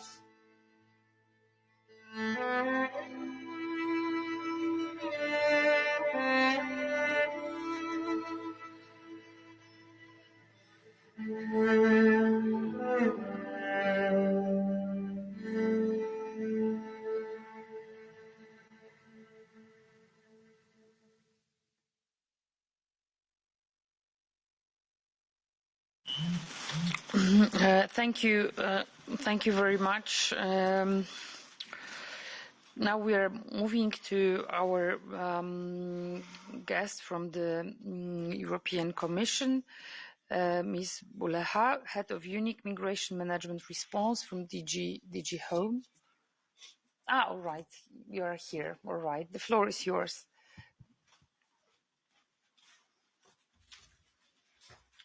Thank you, Madam Chair. And on behalf of the Commission, first of all, could you please speak to your microphone, which is here, because for the translation it would be much easier. Thank you. So I speak from DG Home Affairs, Migration Management, and I wanted to thank you for the opportunity and also for the opportunity to listen to representatives who are on the front line. This being said, from the perspective of the Commission, I wanted to inform you of the first initiative taken by the Commission after the adoption of the Temporary Protection Directive, which is the setting up of the Solidarity Platform, a platform that aims at collecting and listening to the needs of the Member States in terms of reception and more, and to match those needs with offers for solidarity also across the Union. So it gathers the EU member states, the Schengen associated countries, and also EU agencies and a number of services of the Commission which are key to line up all the instruments. Now, the Solidarity Platform, as a first big operation, has taken care of indeed alleviating the heavy burden on Moldova and organizing the transfer of persons displaced from Ukraine to Moldova. We have until now 8 member states which have pledged to transfer people from Moldova, another 3 associated countries, Switzerland, even Liechtenstein, offered to help. In order to organize this operation, of course, with counting on the generosity of the member states, also the support of EU agencies, UNHCR and IOM, it is our lessons learned. We have a few flights which have taken place, is that a number of people to be transferred come with vulnerabilities, some traumatized. So we have had to agree specific procedures to be doing that with the care for vulnerables. And we have another set of procedures also to care for unaccompanied minors. There are a number of them which needs to be transferred with specific procedures. alleviating the burden of Moldova has been a top priority under the Solidarity Platform because it helps also Romania and the other countries neighboring Europe. Of course, you will tell me this is not enough. What about the other member states, Union member states, which are under pressure? Within this procedure for transferring people from Moldova, we have foreseen also and agreed, with the great help of Romania, to have the possibility of having a stopover so that people could be also transferred from Moldova, the corridor to Bucharest and all the way to other member states. The vision is more than that, as I have been hearing from many representatives here. It's also about alleviating the pressure on the remaining member states neighboring Ukraine. There, I think the second set of operation under the Solidarity Platform is to establish an EU-level coordinated approach for transfer and hubs of information, as we have seen, where people are gathered. The ultimate objective there is to have an orderly, let's say, organization of all the refugees across the European Union. It is important at union level. I hear a lot of appeals to have a systemic and a union organization for this unprecedented movement of people and displacement of people. So the ambition here, as it was discussed at the Council of Ministers on Monday this week, is to have an EU coordinated level. So we need a vision and a clear picture of where are the concentrations and the hubs, the human hubs, where are the transport hubs. So we have started this week, no later than yesterday, to discuss with the transport sector the transport hubs, but also for the countries which are able to show what is their reception capacity. In this operation, it is also important to provide the right information. We see that refugees make the preference to stay closer to the ground, which is a legitimate thing that we need to understand. But we see that tomorrow there is a need also for people to be moving onward if the capacities in the overstretched neighboring member states cannot cope anymore. So this is the second busy agenda for the Commission. And with that also providing the right information to people on their rights, on the opportunities for moving onward, the transportation, but also the opportunities and offer in remaining member states. It is, and I hear there are a lot of bilateral type of cooperation and solidarity happening already between many municipalities and countries and in the neighboring, in the neighborhood of Ukraine and the rest of Europe. But we would like to see this being scaled up. Now, I have heard also the call for, a massive call for solidarity even beyond the European Union. And we do have, since the beginning of the Russian aggression on Ukraine, we have intensified conversations, contact and cooperation with partners of the EU. And we have agreed already tomorrow, Thursday, yes, to kickstart a really concrete discussion and exchange notes with the US, Canada and the UK. All of them have either pledged to take persons displaced from Ukraine directly with different sort of schemes, you name it. It's resettlement, it's family reunification. So we are now coordinating notes between the efforts from the European Union and from these partners of the Union. Yes, today it's US, Canada and UK, and tomorrow we may need more. Last word on this.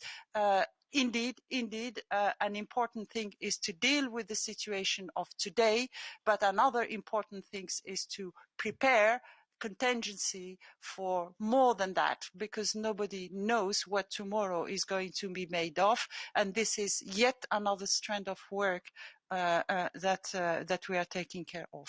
Thank you for your attention. Thank you very much. I see already Ms. Groter would like to ask the question, but first we have Luba Karpachova, and then we will move to the discussion. Okay, so Luba Karpachova, Refugees Department led at Promote Ukraine here in Brussels. The floor is yours.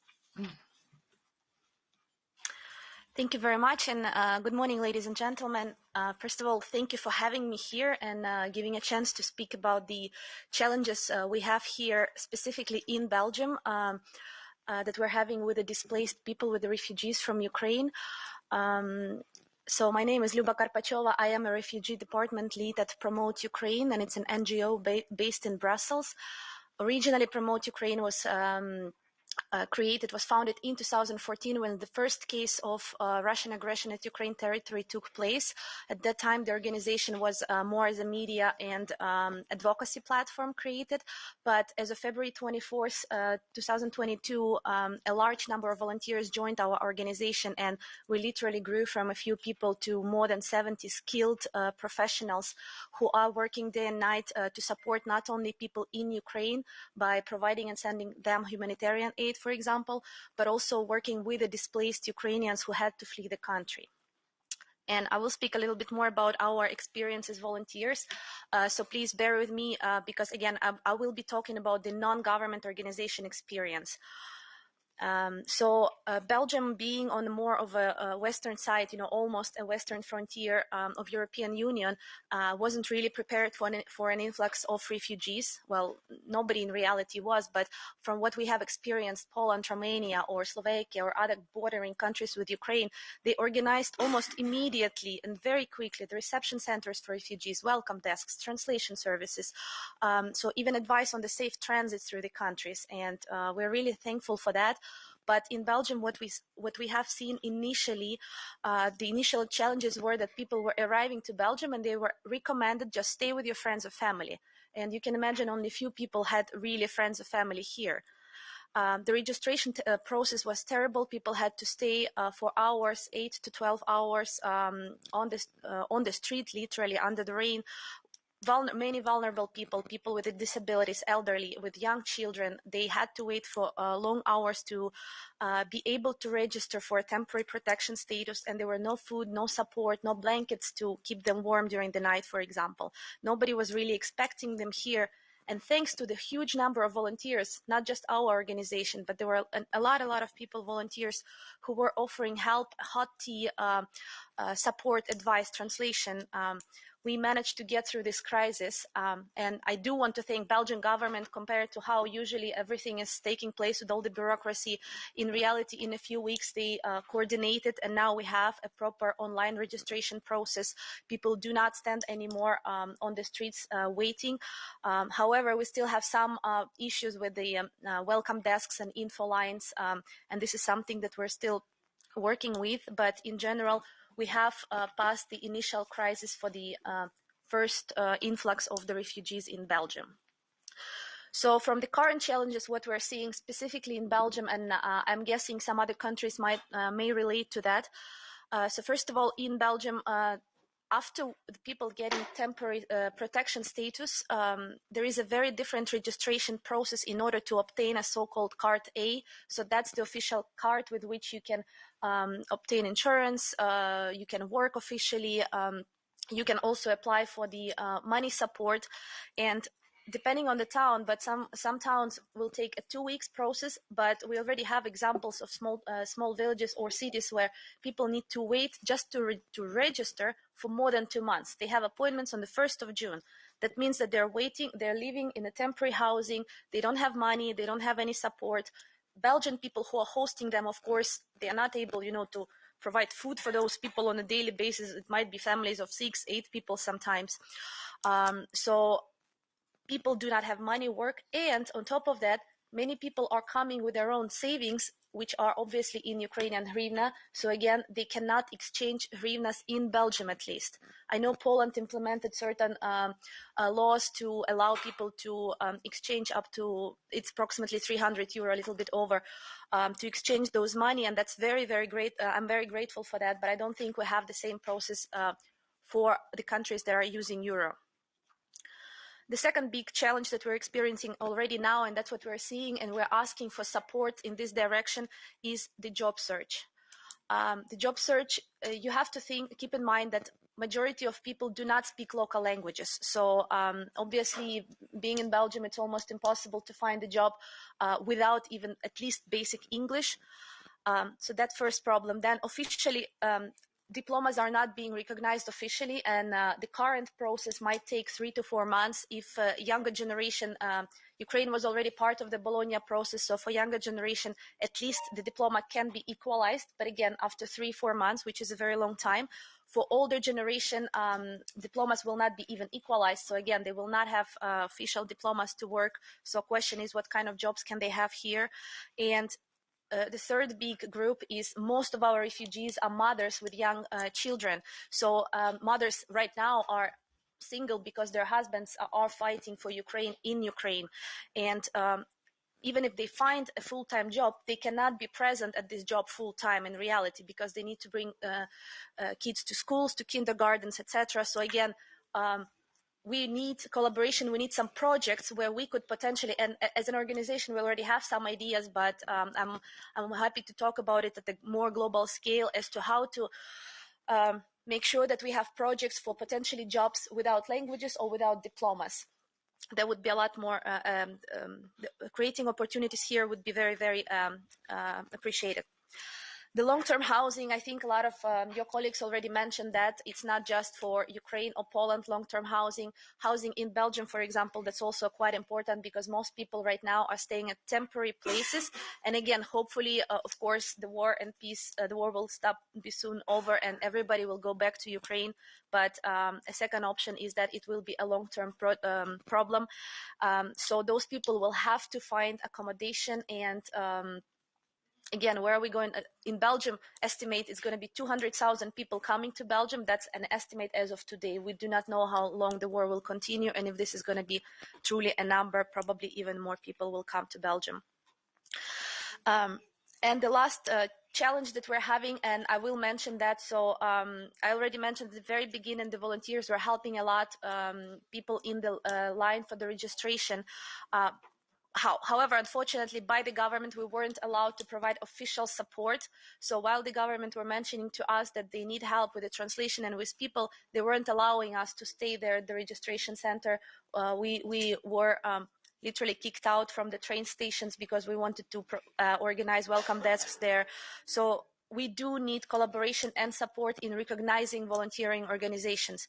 Again, we are an officially registered NGO, and even we had issues with obtaining certain permits and being able to help. We are here to help, and we have skilled people to do that. So please, for the government, please consider to collaborate with the NGOs because they're closer to the issues and they're a little bit more effective without long bureaucracy needed. With that being said, thank you all so much for your attention, and Slava Ukraini.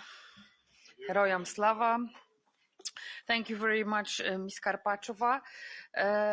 We are slightly running out of time, therefore I really ask you for brief comments and brief questions. First, we have Ms. Grotter from PES. 1 minute, please. Oh, that's short. Thank you so much. So what I want to say is that for me and for the PES group, it is very important to say that from our point of view, all refugees who arrive at the European Union deserve equal treatment, which means we do not only have to deal with the Ukrainian refugees, but we still have refugees arriving from other countries, which is especially a problem in my hometown because we're trying to do it for all of them and we try to treat them equally, even if they have a bit of a different legal status. But we have to find accommodation for all, and we have to find schools for all, and we have to make sure that they all get health care and so on. And from our point of view, we had about 10 to 20,000. The numbers differ, arriving at 2015, 2016. And luckily, we are now able to reinstall all the measures we had 2015, 2016, which means we have accommodation. We even take gymnasiums over for accommodation of refugees today. And we can make sure that lots of our volunteers who are helping then are now helping and are very, very kind to do that. But let me just mention two other points. They bring their own money. Lots of the refugees bring their own money, and we have to find a way to make them change it into euros. Just if it's not, you know, traded like other changes, everything else. And we have to make sure that we prevent them from being trafficked. Yeah, that's why we have police all over at the main stations, you know, and so on, just to try volunteers not to get to them, pick them up and just go away with them. Because we think about, now we have about 6,000 officially registered, and we might have another 3,000, that's just a guess because they haven't registered yet, who have arrived and have been taken home by private people. So we don't know what happens to them. And as long as they are not registered, we cannot help them if anything goes wrong. Thank you very much. Thank you very much for this comment from PES group. And now we have Mr. Branda from ECR and then Ms. Ratlanen from Greens. Thank you very much. I promise to share our experience from the Czech Republic during this session. Actually, there was a great wave of solidarity among the Czech people, even I would say amazing and unexpected. People instantly provide housing. I personally lived in Ukraine for 2 years when I was young, so I know people there. So we also have a family of 5 staying with us. A neighbor just provided a home for another family. We have a small hotel in our village that hosted another 3 families from Ukraine. So this acceptance is great. Also, there is great efforts of bringing people and helping these regions, you know, from Slovakia or Poland, bringing them straight to the Czech Republic and helping them on the space. Also providing clothes, food, furniture, and so on. So there's also great help by the cities, regions, and state. There's a special law that grants protection and also almost the same rights as Czech citizens to the Ukrainians. They have free access to labor market, to schools, to educational system, they have free medical insurance so they can access hospitals. But there was a strong role of the regions. They all set up welcome centers for Ukrainians, like a one-stop shop where you can register and receive all these things and even accommodation if you don't have one. But this is the first temporary help. I think what is most important and maybe even more difficult is helping these people feel welcome and become self-reliant. It means to find them some stable housing, also helping them find a job. I go to interviews with them to translate so they can get a job, calling a director to get children into school. So I think this will be more challenging with time. And since the conflict, I think, will not end soon, and the crisis will not end soon, I think our role as local and regional leaders is also in keeping up and maintaining the acceptance of helping refugees among our citizens. Because there are already voices by the populists saying, you know, why are we not helping Czech citizens and why are we giving money to Ukrainians? And since this will be a long-term issue, I think this will be our main goal to keep this acceptance among our citizens, explaining them the situation, to be able to stand and help Ukraine in the long term. Thank you. Thank you very much. And now we are moving to Greens, Ms. Ratlanen, and then we move to Mr. Van Raas, Renew Europe. But please stick to the time.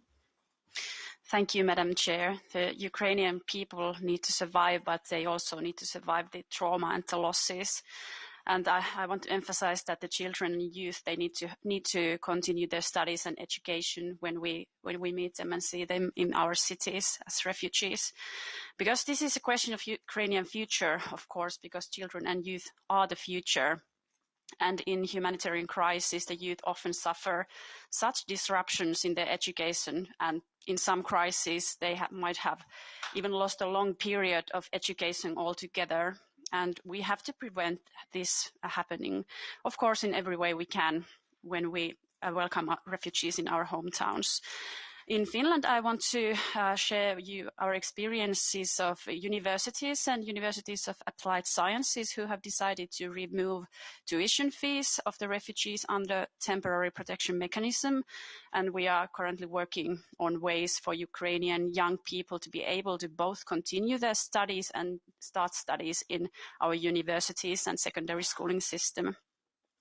This Tuesday, actually, a group of refugee children started a school in a municipality called Nousiainen in Finland, which has a population of only 4,700 people. We have such small municipalities still. But I wanted to share this example with you because I want to emphasize in the end that, in our opinion, no city or region is too small to contribute to this crisis, and everyone can share some burden of we helping together as cities and municipalities. And of course, we are now in the face of war and really dire humanitarian crisis and atrocities. But we have to remember that one day Ukrainian youth and children hopefully will be able to rebuild their nation. And this is what we have to support in our cities also at the moment. Thank you. Thank you very much for this voice. And now we move to Renew Europe and Mr. Van Raas. And I have two voices from European Alliance. If you could decide who of you will speak, Mr. McCarthy or Mr. Lech. Okay, thank you. Yes, thank you, Mrs. President. First of all, of course, solidarity is the key word in what's happening, and we all should do whatever we can to help people from Ukraine. But I just wanted to recall what was said here before. Of course, we spoke about the Belgian situation, but Belgium is also receiving other people coming out of migration. And just to give you a figure, last year we had 144,000 people coming in. And so we have to deal equally with those people as we do with Ukrainian people. So that's the first thing. Second thing is that locally in Belgium, we have welfare centers, and those welfare centers have the obligation to give a reply to questions asked by people who are coming over. So when you have Ukrainian refugees coming into Belgium, they can go locally to their welfare center who needs to give a reply to their demand within the month and who has to deal immediately with urgent matters, just to inform you. I'm also dealing with university matters, and there I can tell you that for the university I'm working with, the University of Brussels, we decided that all Ukrainian students would be helped by our university. And so we created a special fund just to help them because they are in a very difficult situation. When we speak about the University of Brussels, you speak easily about 100 to 150 students who from one moment to the other are without income because, of course, no money is coming in. And so we created that, and I know the other Belgian universities just do the same thing. So, of course, at the beginning, there was it took some days to give the right reply to the urgent matters, but I think now things are going better, and of course, we can always do better.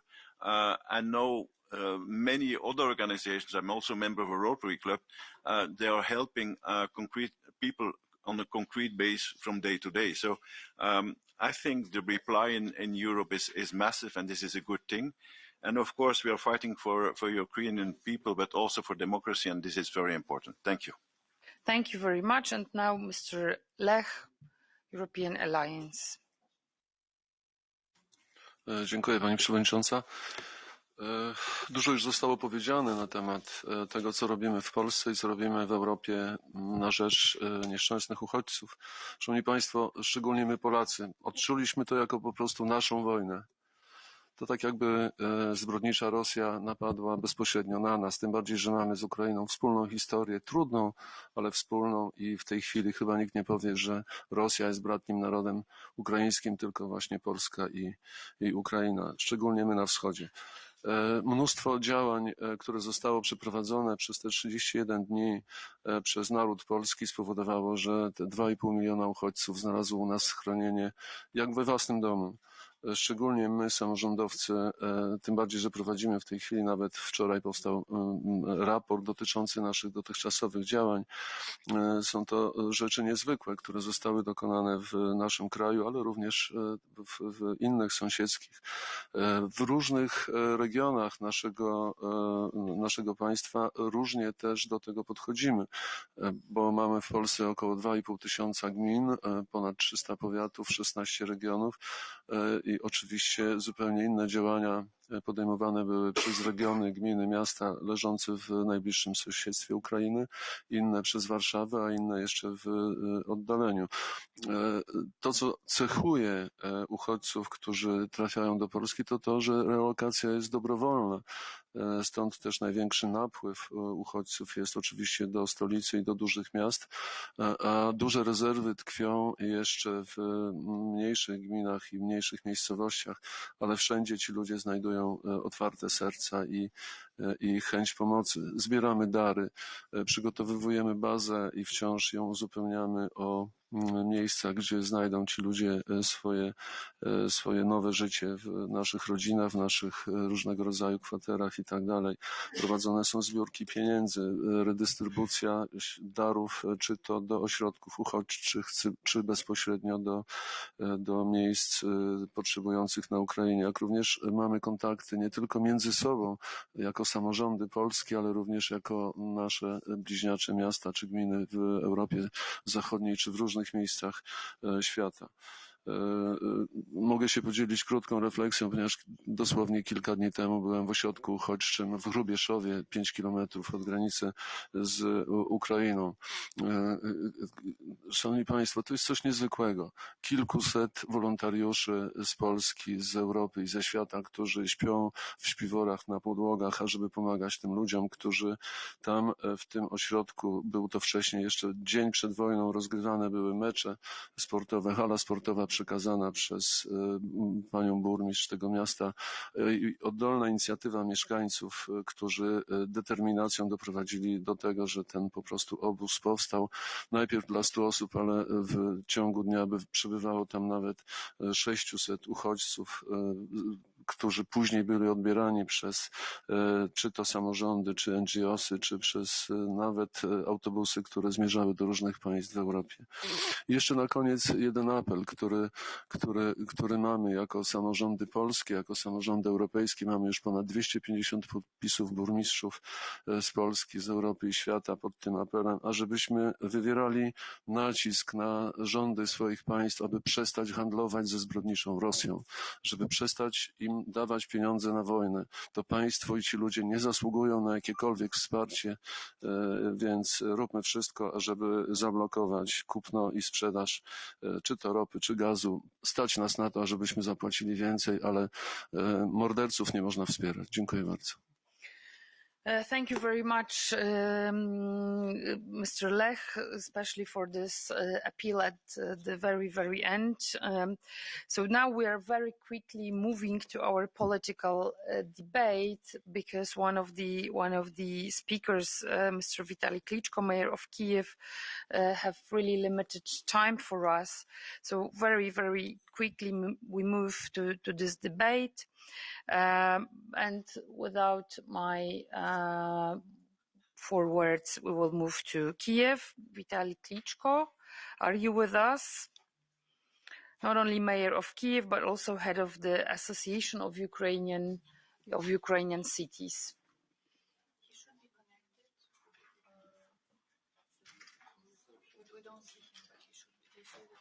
All right, Mr. Klitschko, Vitali, jesteś z nami?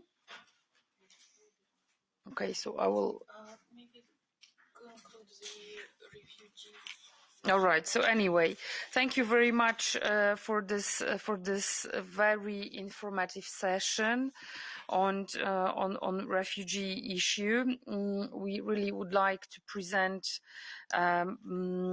something what was prepared by the Committee of Regions. We would like to offer a tool to help connect these requests and offers. We launched today an additional module to our Solidarity with Ukraine website. This is so-called info support hub for regions and cities. You can see it on your screens.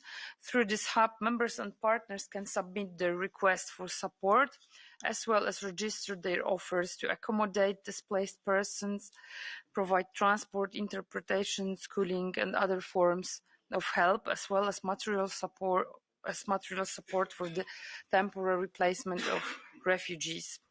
I call on all members to spread this information and to join this database. The working group secretariat stays at your disposal to provide more information and contact. So I do hope that this hub will be useful tool, replying also to the needs we already discussed during this debate. Do we know if we have connection with Mr. Klitschko?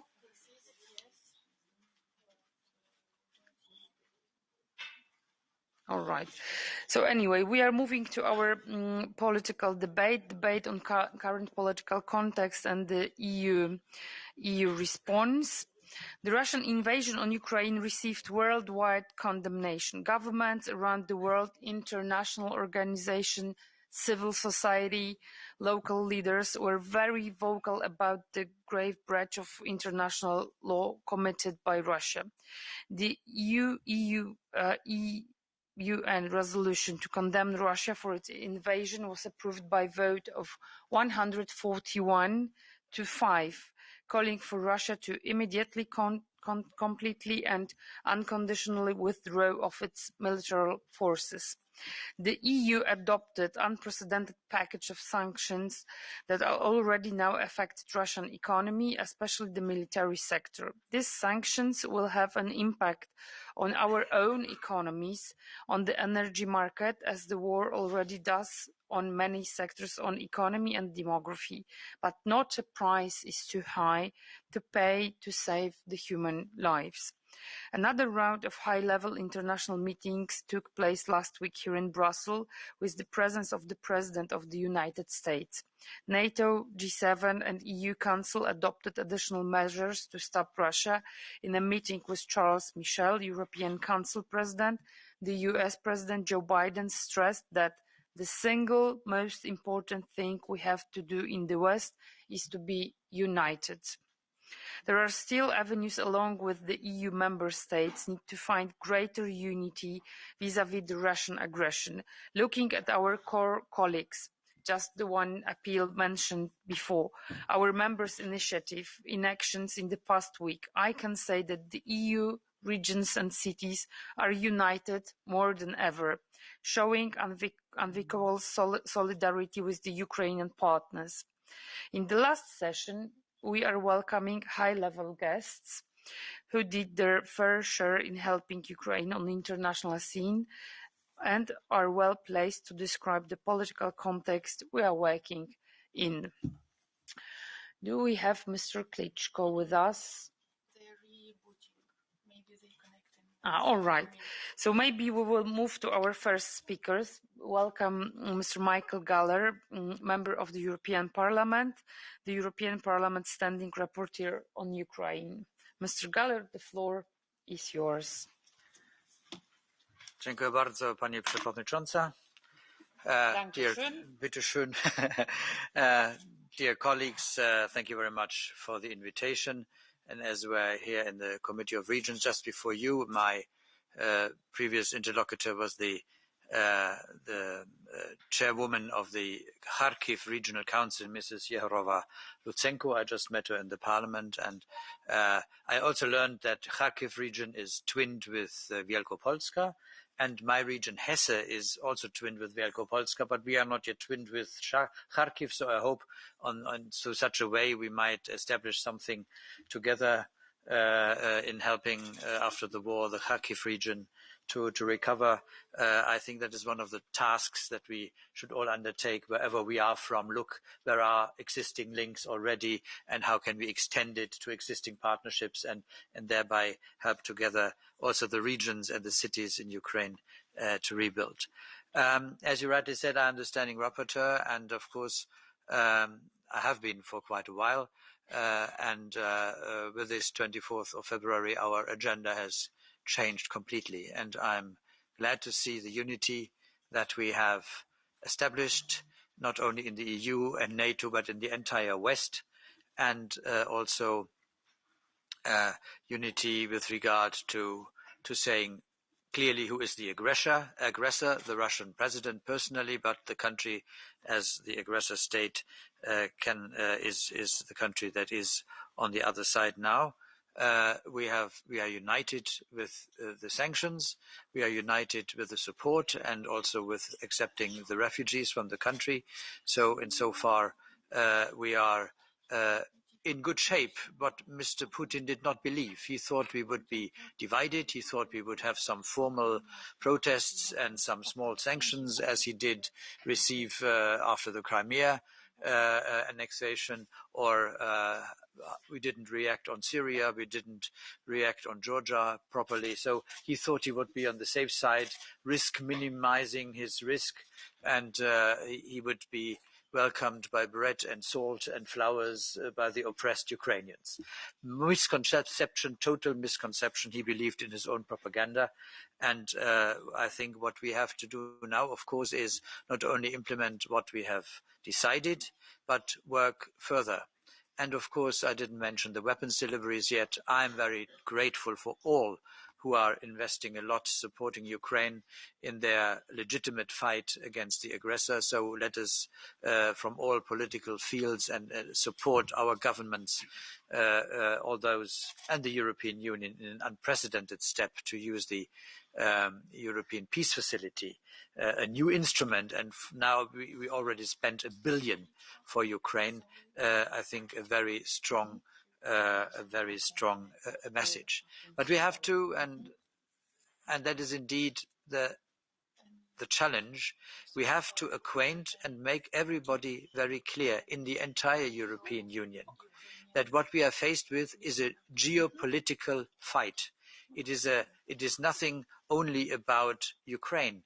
Russia doesn't consider it only about Ukraine. Ukraine was attacked not before because NATO weapons are threatening Russia, but because Ukraine's European path, if successful, is a threat to the way Putin governs his country. And because Ukraine has opted for democracy and the path towards the European Union and Europe, the European way of life, that is why this country is attacked.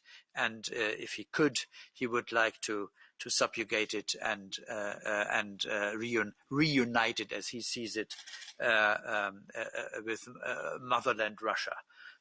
You all have or could have read his essay on history from last year, where he said it's about one people, one empire, one language, and one church. And that gives him the legitimacy to get them in German Heimensreich, the old way to incorporate territories that do not belong to you, but yet you pretend. That is why we have to realize Ukrainians are, because they fight for our way of life, they are fighting for us. And the rest of the world, and that is very important, the rest of the world has witnessed how the West, in some unfortunate way, left Afghanistan, so left ground behind. They are watching how we are reacting to that. And if it were that Russia would win this war, that would be, for the rest of the world, another indication that the West is not able anymore, not only to preserve its influence, but also not to be helpful to them. So putting it in a positive way, we have to win this war, to be very precise about that, because it's not only about Ukraine, but it is about our global standing as democracies. And insofar, it is this challenge that we are facing together. Unless we win this war and Russia is at least sufficiently weakened and doesn't have the power to continue this aggression and also to think twice about further aggressions. Unless we achieve this goal, we will be the losers in the eyes of the rest of the world. And that is what we cannot afford. And that is why we need to stay united, why we need to continue our efforts, and we need also to discuss, and that is the crucial point where we come, it's not even the weapons anymore, it's the energy imports. And there we have, of course, divergent opinions in different countries. And my political position is very clear. In order to shorten this war, to make it quicker over, then we would need to be very strict on this. So I am not representing now my government's position from Germany, but I'm clearly of the opinion that we should, at short notice and immediately, have the boycott of oil, gas and coal. I hear for coal and oil it's easier, and for gas, at least some people say, well, as quick as possible. Actually, of the income that Russia has gained, and since the beginning of the war, it's around 20 billion euros that they got as an income for the deliveries to the entire EU. And by day, increasing by 500 to 600 million euros. Apparently 73% of the income is oil. So it's not even gas that is so to say, the real income source. So if we, at least in the first step, got oil and coal blocked, and that could be replaced, that would already cover most of the income. And still, we are, as we speak, probably faced with the opposite boycott, where Russia is now, as they insist, to be paid in rubles. Some Americans call this currency in the meanwhile rubble. Rubble meaning, well, all the debris that is after the war only. But no, my point is, if Russia takes this step, we are in the same situation. So we have to prepare for that. I just heard this morning that the German government has staged the first alarm phase for gas shortage. So others might do the same, because from the 1st of April, actually, if the Russians mean what they say, that they will not deliver gas for nothing, we might be faced in 2 days with a gas boycott from their side. It has to be seen. But in my mind, what is definitely important is, if we want to shorten the war, we need to be very precise and very stringent with the implementation of that. And we need to see to, yeah, thank you. Thank you very much, Mr. Galler, for this very concrete and clear vision. I do hope that this will also be adopted by the European Parliament. We are now moving to Kiev. We have connection with Mayor Vitali Klitschko. Vitali, the floor is yours. Are you listening? Yes. First of all, I want to say thank you very much. First of all, Council of Europe, European Committee of the Region, Corlip, for everyone. We very appreciate for your help, for your support is very important for Ukraine, for your humanitarian support, for your activity to take the people who move right now for temporary move from Ukraine, for financial support and also for weapon support. A couple of messages from Kiev. We received yesterday information. Right now the Russian forces move away from Kiev. It's not true. Whole night we listen to sirens. This means a rocket attack, and we listen to huge explosion east of Kiev and north of Kiev. It's means battles there. The people still died. It's really bloody war, and everyone have to understand the reason of this war.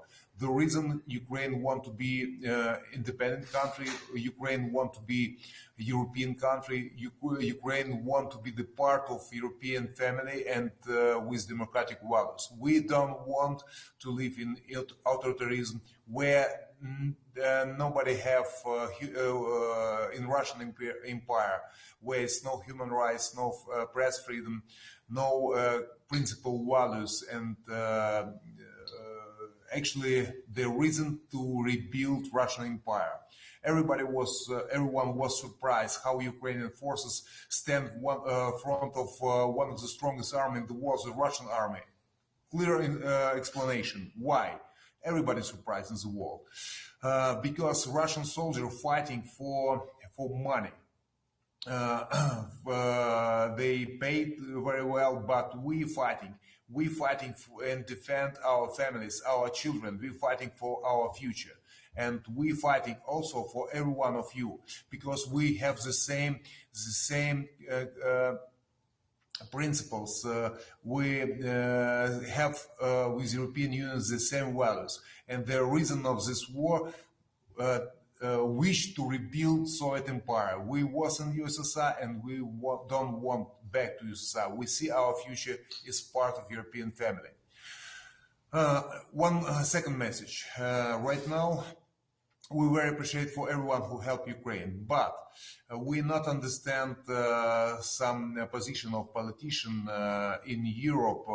It's the position I can tell is half pregnant. From one side, they told, yeah, we against the war. From another side, they still communicate with Russia. I mean the business communication. I want to tell, the sanctions work very well. The sanctions very effective. And that's why it's every euro, every cent, what you send to Russian Federation.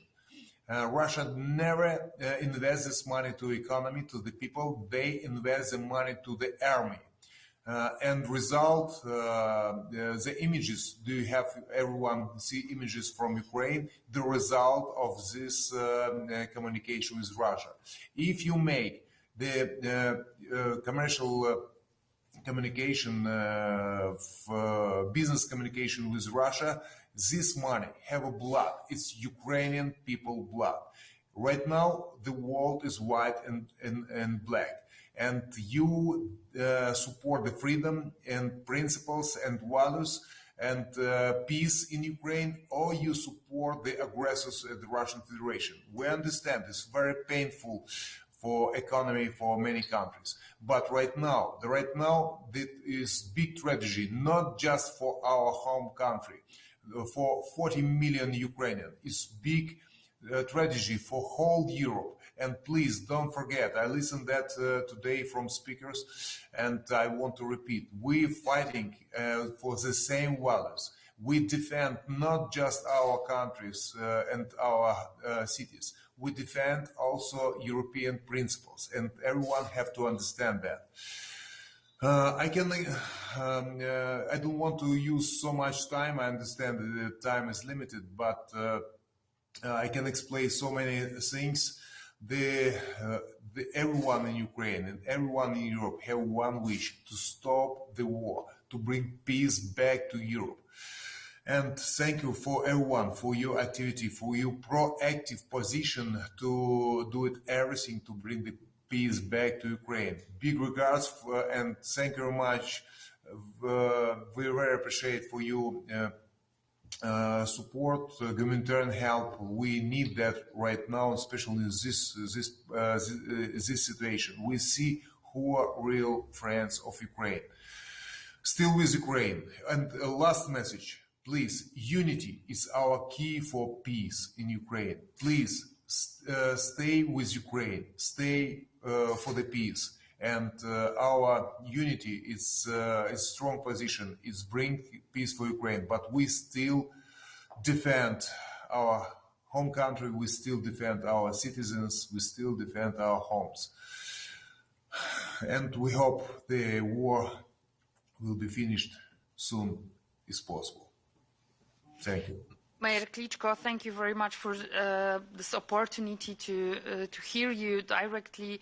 Dear Vitali, I'm not quite sure if you heard what Mr. Galler just had said about his not only personal view, but also, as I deeply believe, this will be part of the report of the European Parliament regarding stop trading with Russia, especially with those strategic sources like oil and and call. I do hope that my home country, Poland, will also accept this and do this.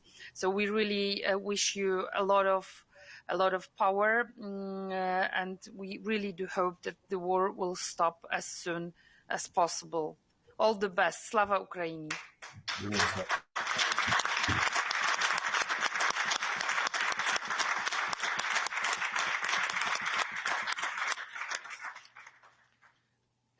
Thank you again. And now we move to Mr. Sergyi Tereshko, who is Deputy Head of the Mission of Ukraine to the European Union. Mr. Tereshko.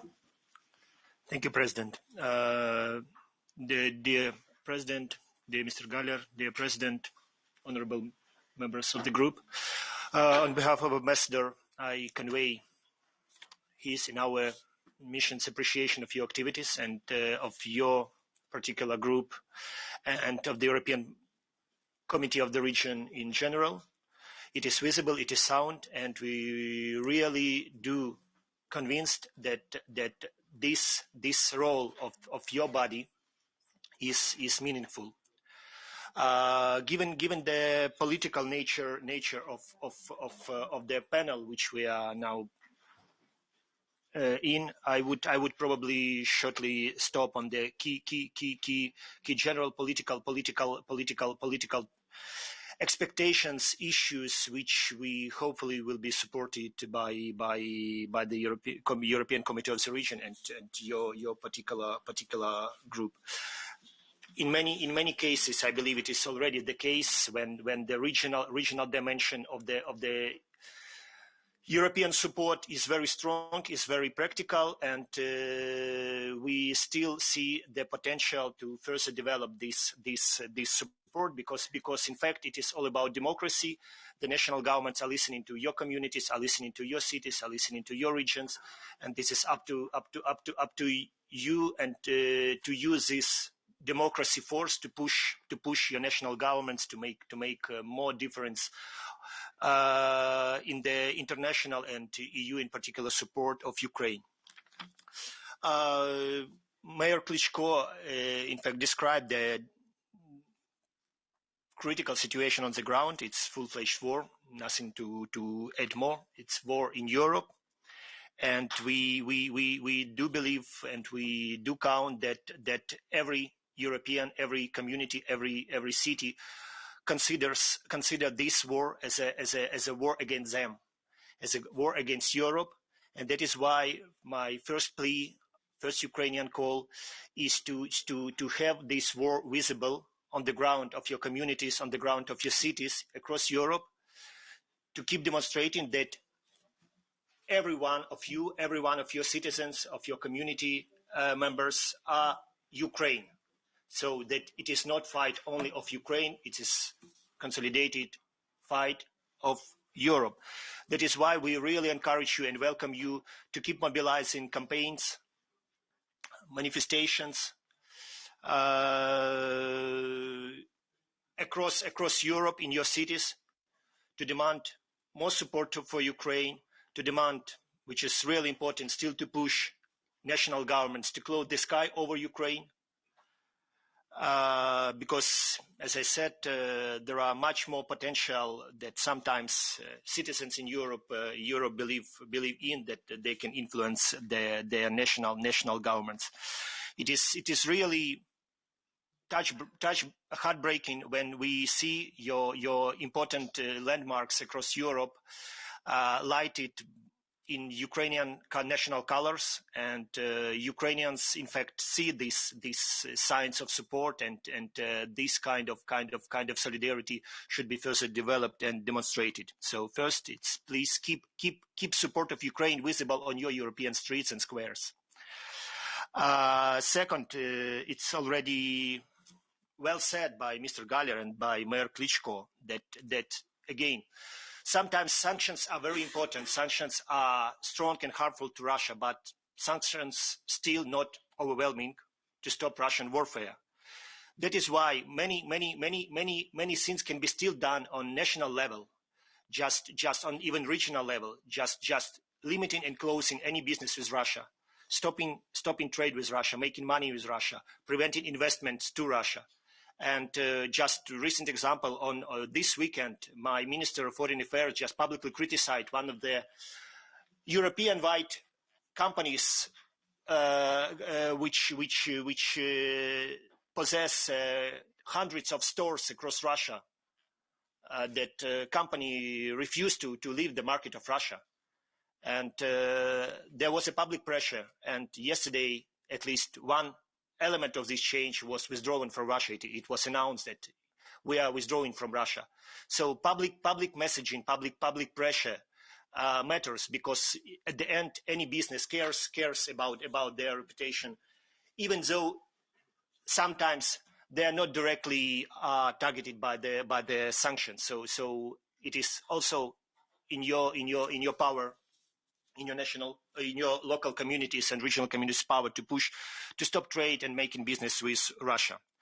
Next point is humanitarian assistance. Indeed, we highly appreciate that the European Union has launched, without exaggeration, largest ever humanitarian response to the situation in Ukraine, supporting both Ukrainians in the besieged cities, Ukrainians which are internally displaced persons across Ukraine, and also Ukrainians, millions of them, which are already now in the European Union, in your cities, in your towns, in your communities.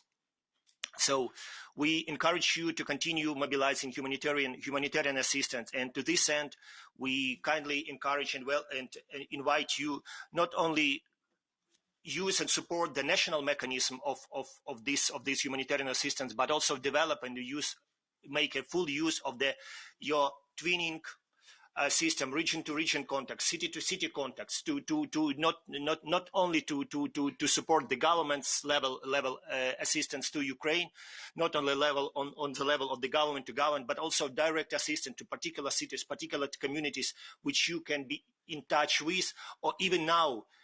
We invite you to look for a potential small towns, small communities across Ukraine, and to establish partnership relation. I originally come from the little town in Zhytomyr region, and my town never had a partnership relation with any French community, for instance. It's just kind of example. And when already the war has started, the mayor of this town, it's Bourges, city of Bourges in the middle of France, just contacted the mayor of my town and suggested, let's establish now twins relations. And they concluded partnership agreement already under shellings and via video call. And since then, already a couple of hundreds of my children from my town are already in that town. So this is kind of example that we can still act already now and invent new mechanism on even in these circumstances. So next element, we altogether have to start thinking about comprehensive plan of the post-war rebuilding and reconstruction Ukraine.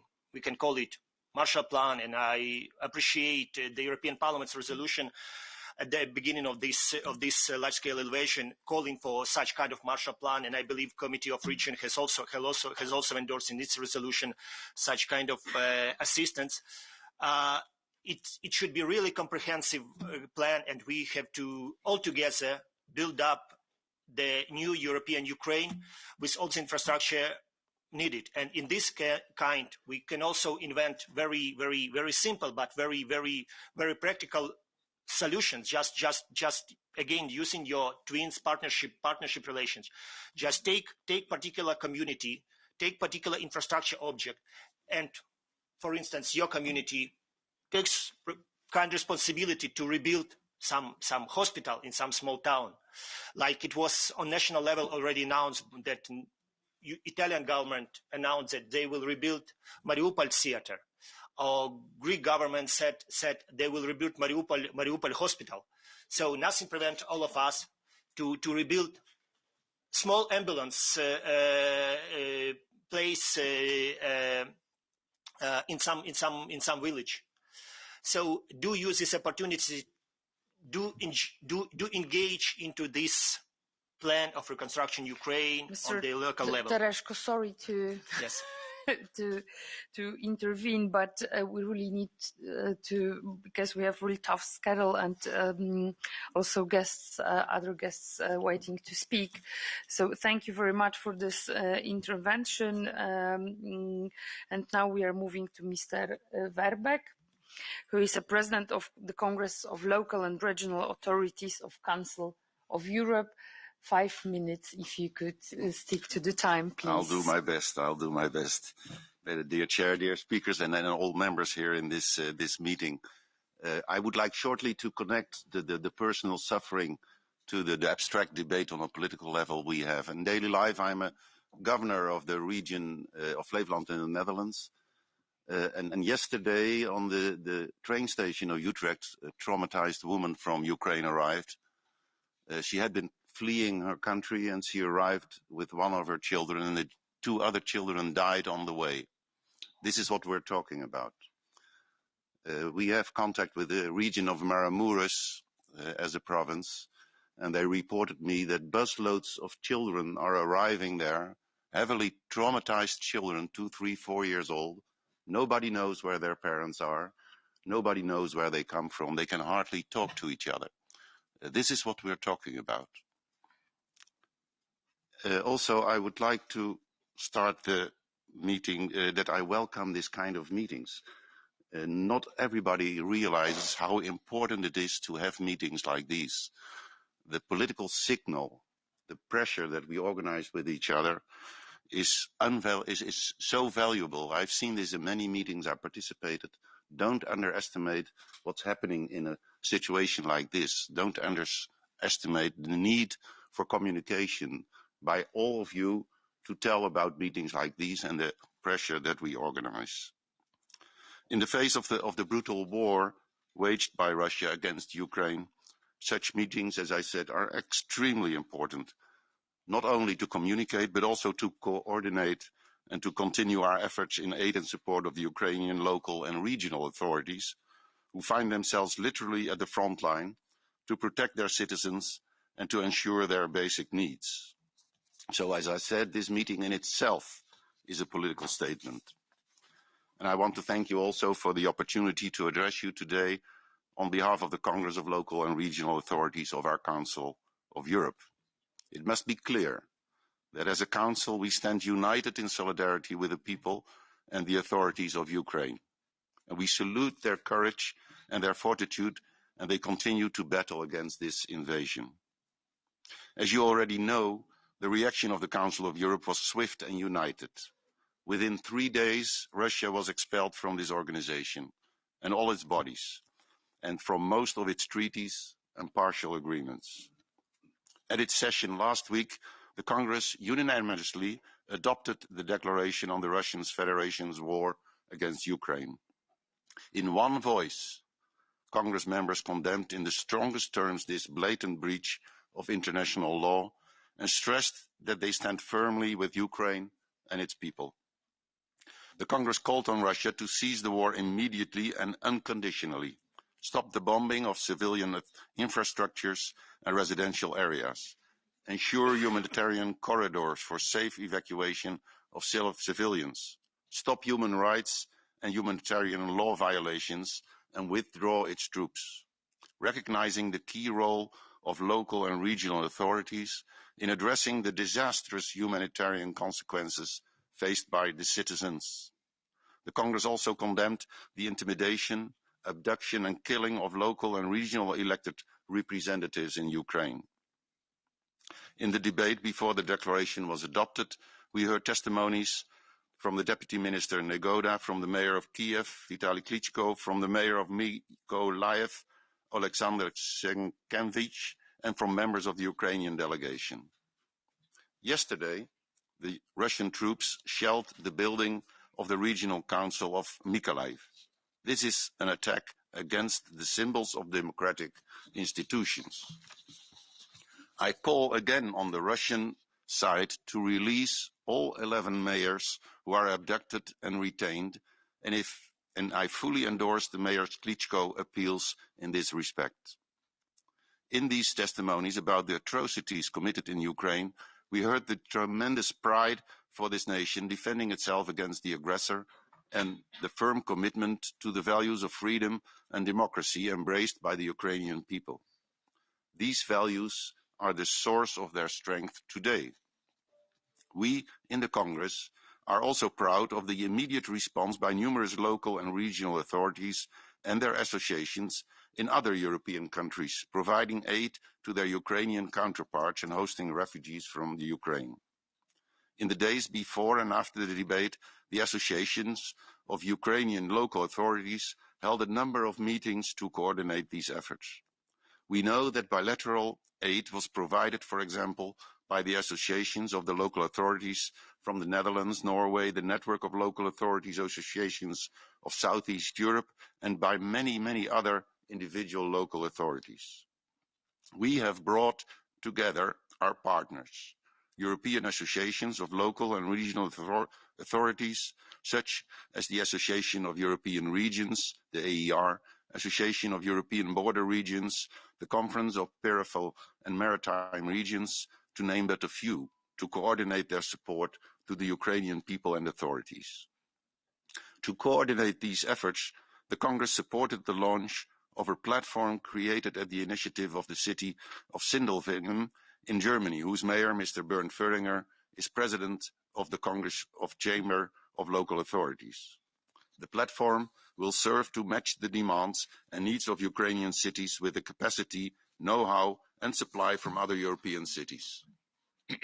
Through this platform, local and regional leaders in Ukraine will be supported in addressing the daily challenges of citizens in their cities, towns, and villages. Our Congress also has financed bulletproof vests for our Ukrainian representatives in Congress so they can continue their work in their own country.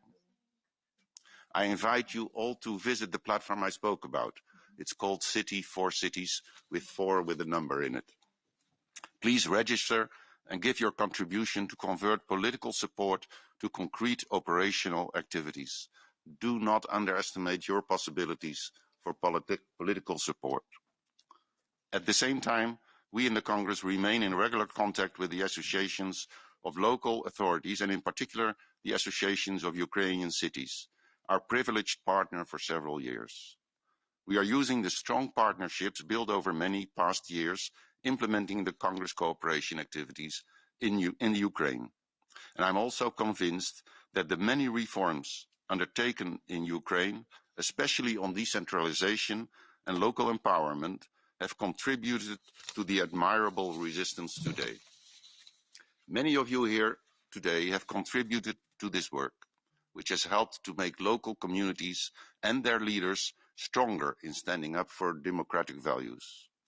And this is resounding proof that a society built on these values can withstand any aggression. Because, as the Congress stressed in its declaration, democracy, multi-level governance, and human rights are stronger than war.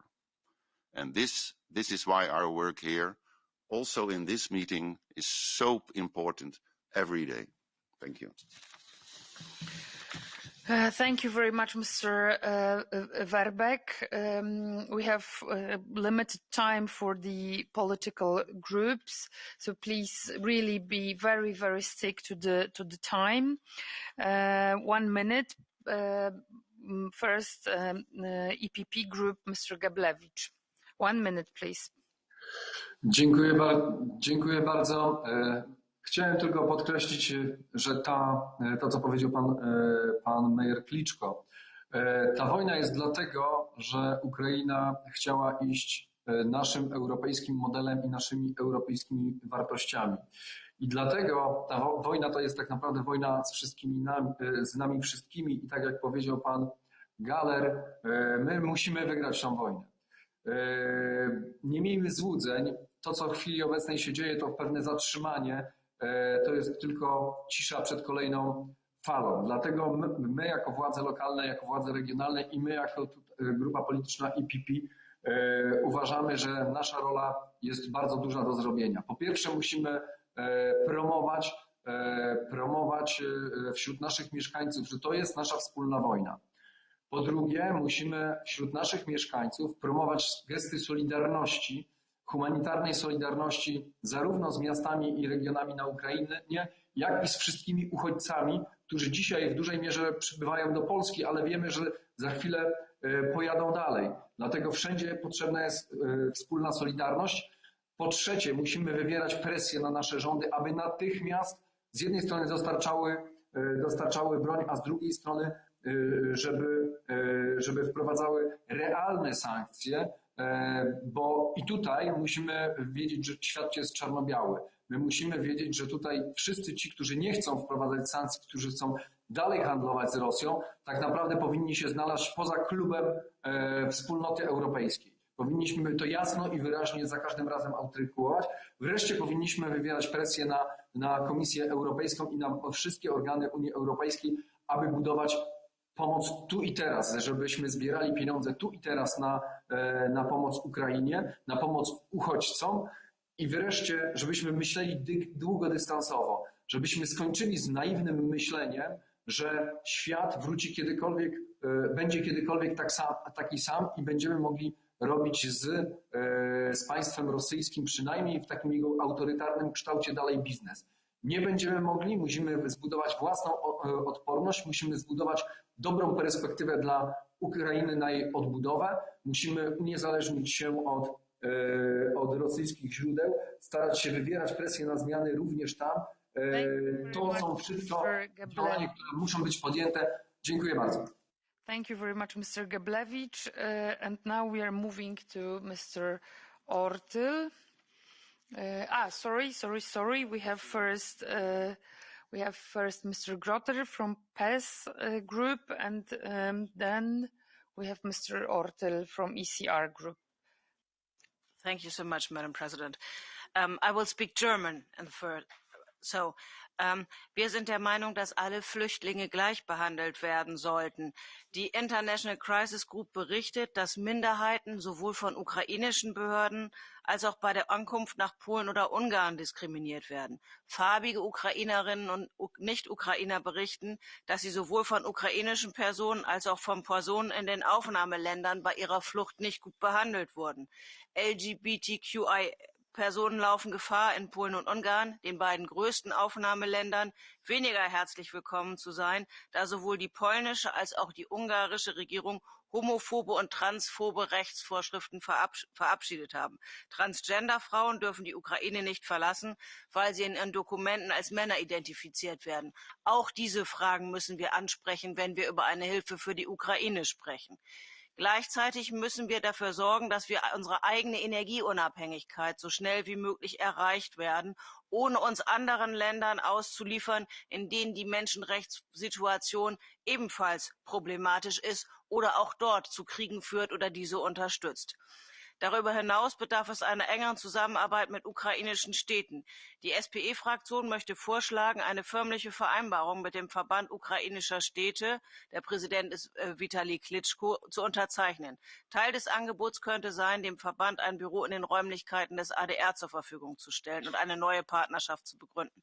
Außerdem müssen wir unbedingt sprechen über die EU-Erweiterung und den Kandidatinnen und Kandidaten realistische Angebote zu machen. Das war auch gestern Bestandteil der CIVEX Commission. Und der Besuch der Konferenz der Präsidenten in Polen ist in kommender Woche von entscheidender Bedeutung. Vielen Dank. Vielen Dank. Dankeschön, Frau Grotter. And now we are moving to Renew Europe, François de Coster, and then Mr. Ortel from ECR Group. Monsieur de Coster. 1 minute.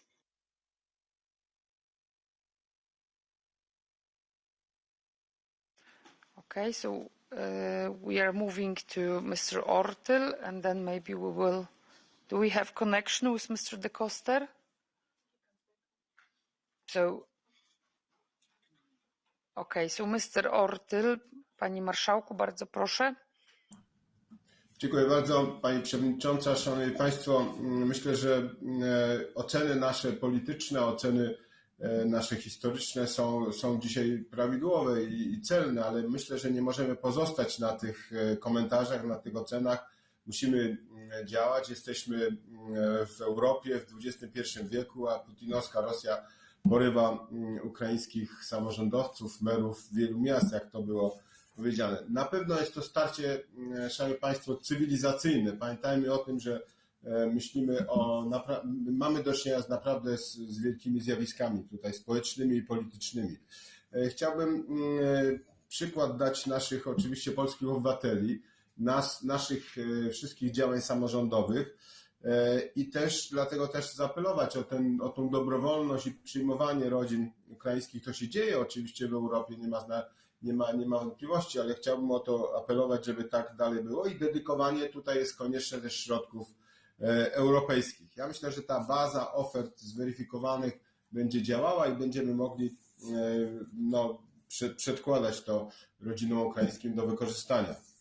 Proszę państwa, myślę, że dzisiaj musimy bezwzględnie mówić o przyjęciu Ukrainy do Unii Europejskiej, ale nie tylko mówić i także nie wydawać takich opinii, o którą możemy posądzać każdego urzędnika, który powie, mamy tu procedury, to się zgadza, ale proszę państwa, sytuacja jest nadzwyczajna. Musimy mieć podejście nieszablonowe, o tym pan prezydent Trzaskowski dzisiaj mówił, to ja się z tym zgadzam i podpisuję. Były jakieś błędy w tej sprawie, dzisiaj może cierpimy za to, ale zostawmy to, idźmy jak gdyby do przodu. Mamy nową perspektywę finansową. Bezwzględnie konieczny jest program dla Ukrainy. Pamiętajmy o tym, że Komisja Europejska wyrzuciła Białoruś z programu Polska, Białoruś, Ukraina. Został zablokowany też program Polska-Rosja z obwodem kaliningradzkim. Twórzmy program, twórzmy działania i naprawdę ten ogrom zniszczeń i społecznych, i infrastrukturalnych, gospodarczych widzimy co dnia. Nowa perspektywa jest po to, aby środki europejskie jak najszybciej trafiły. Bardzo dziękuję panie marszałku. Thank you very much. And now we are coming back to Mr. De Coster. 1 minute, please, if we have connection. Merci, Madame la Présidente. Je pense que ce matin, nous avons vu une communauté politique en action. Et je crois que cela nous amène à penser que quand nous alignons nos valeurs aux actions que nous entreprenons, nous devenons crédibles. C'est la solidarité. Je pense qu'il nous faut retenir le message, l'appel du maire de Varsovie et créer nous-mêmes ce schéma de relocalisation sur une base volontaire. Je crois que le Comité européen des régions pourrait proposer un tel schéma dans les jours qui viennent pour que nous puissions ensuite l'alimenter grâce à la plateforme que nous mettons en place. C'est la question de la reconstruction. Là encore, je crois que nous avons à jouer notre rôle de relais entre les autorités locales et régionales.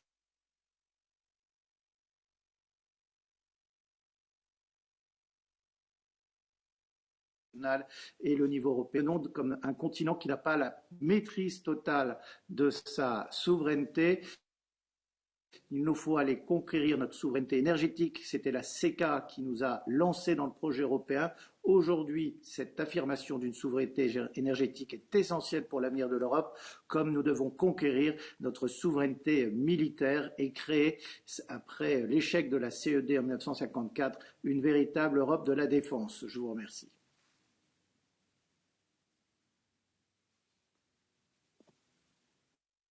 Merci beaucoup.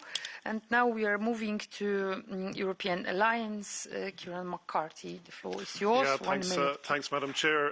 Can I first of all welcome the launch of the Info Support Hub by the Committee of the Regions. And we have heard this morning kind of many challenges and many concerns. I was quite taken, Madam Chair, by Wojciech Spakon's video and the sentiment from the people, please help us. I think the more that we gather and respond to individuals' needs across the millions of refugees, the better that we keep a focus on that.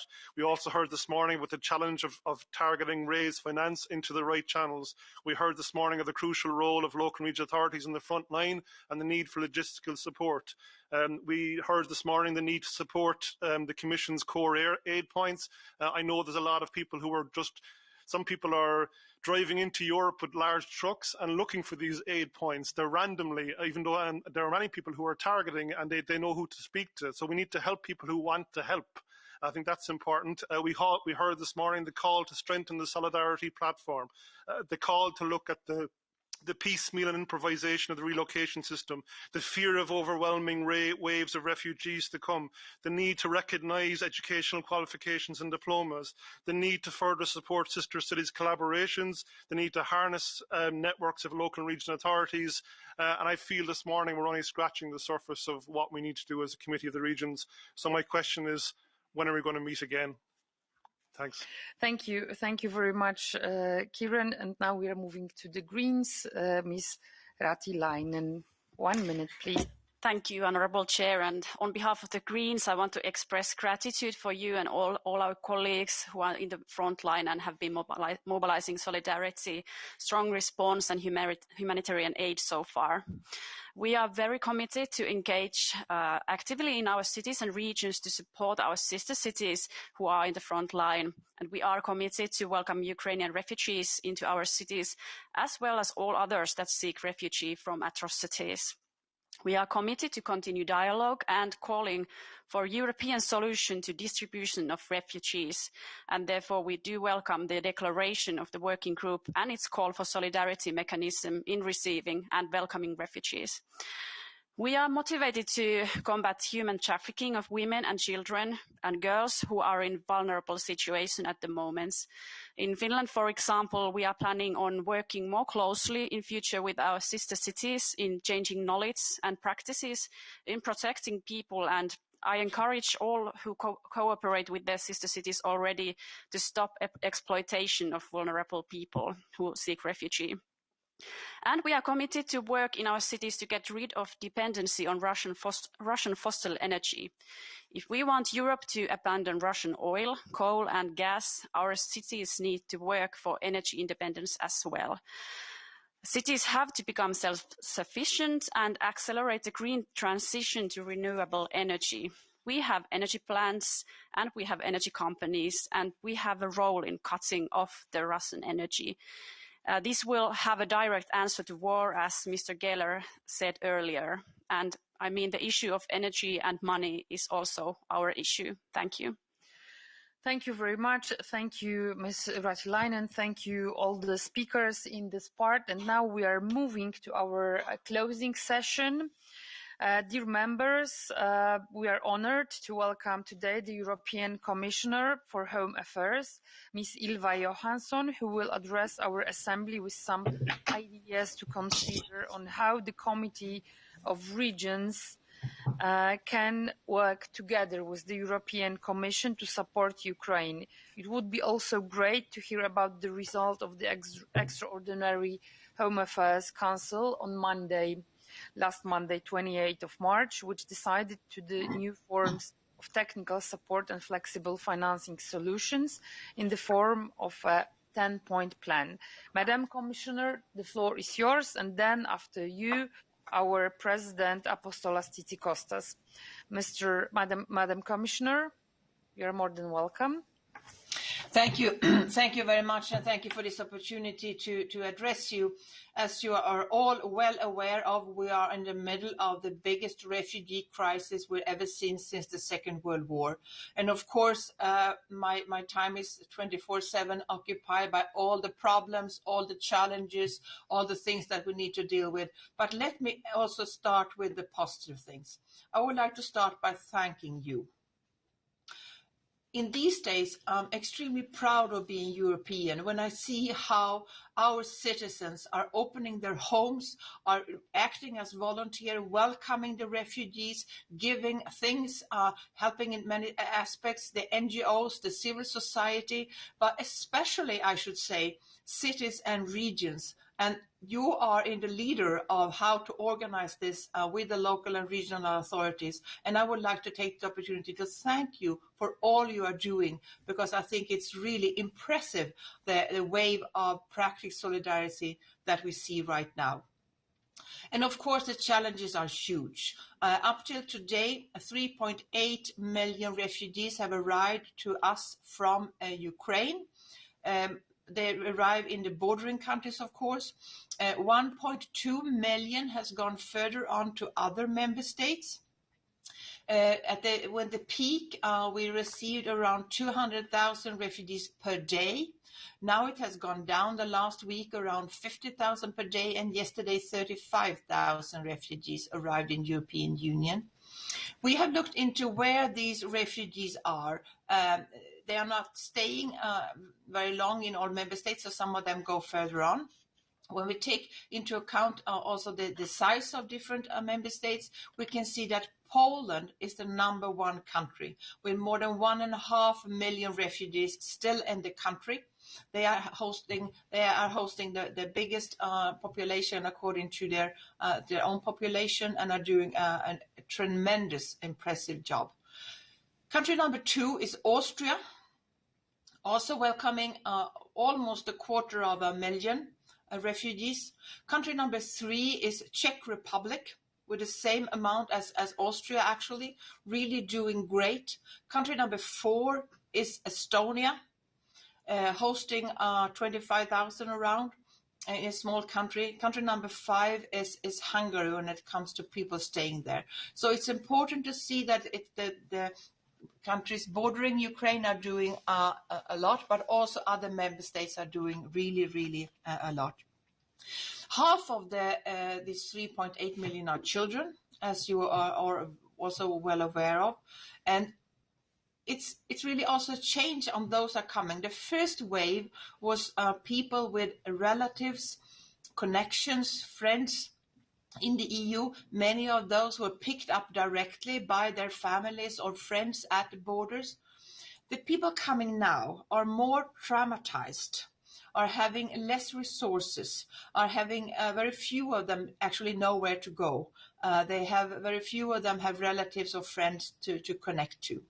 And they are traumatized because we have seen the pictures from Mariupol and other cities. No question they are traumatized having experienced this. And I spoke to the Ukrainian Minister of Interior 2 days ago, and he told me about the systematic rape of women in front of their children done by the Russian soldiers. No question that they are traumatized when they arrive. So that means that they need more support now. They are more vulnerable when they show up. I know that you're all very involved in getting these children into schools, the childcare, helping the adults to get a job, having their proper health care and so on. It's important that all member states and citizen regions now step in to welcome the refugees. We should not force refugees to leave, but we should incentivize and welcome them and invite them to come to regions and cities and countries where there is still capacity.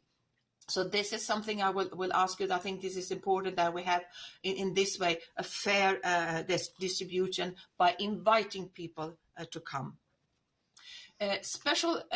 And I really appreciate what you are doing, setting up this matchmaking tool with the needs and the capacity. I think this is extremely important. As you're probably well aware, we have this solidarity platform that meets twice a week that is really operational, doing the same. So tomorrow, for example, in the Solidarity platform with the member states, we are inviting also US, Canada, and UK to also see how they can fit into this, stepping in to help and welcoming the refugees. Canada, for example, has said that they will welcome an unlimited number of refugees, but many refugees hesitate a bit to go as far as to Canada. And I would like to look into how we can involve you, the Committee of the Region, but also the Eurocities, to be part in one way or another into the work that we are doing in the Solidarity platform, because I think you are you are key actors here, so this is important. May I also, 2 days ago, we had the Extraordinary Council, and I must say that this council has really been acting in an impressive and positive and constructive way.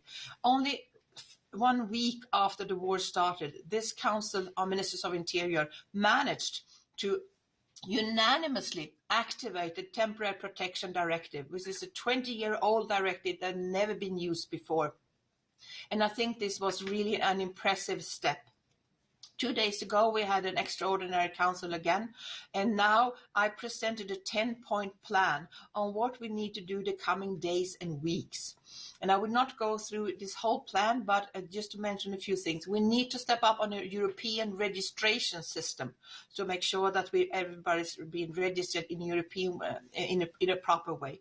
We need to protect children better, so we are producing guidelines on the reception of children, and especially when it comes to unaccompanied minors. We need to do more to avoid trafficking. I must tell you that even before the war, Ukrainian citizens were on the top 5 nationalities to be trafficked into the European Union for sexual purposes, for prostitution, but also for labor purposes. And we have very few cases reported so far of trafficking going on, but when I spoke to the NGOs on the ground and I speak to the UN organizations on the ground, they all witness that this is really, they see more and more cars coming, trying to pick up vulnerable people to sneak in among all the volunteers, to take advantage of the situation and to use this opportunity to traffic women and children. And this is really an area where we need to step up significantly, and I need your help in that. Law enforcement is alerted. We are working on a special action plan on anti-trafficking as well. So a lot of challenges right now, a lot of challenges ahead of us, but also we should be proud of what we have achieved and of what we have managed so far. Madam Commissioner, thank you very much for being with us for this closing session on the Working Group of Ukraine. And now we are just heading 1 o'clock, so 5 after 1, we will stay only with English language. All right. Thank you very much. Thank you very much to our interpreters who agreed to stay slightly longer. So now we are moving to Greece, to our president of the Committee of Regions, Apostolos Tzitzikostas. The floor is yours. Yes, hello. Can you see me? We can hear you, but we cannot see you. Okay, give me 1 second, please. You're usually president of the meeting, so you don't have this problem.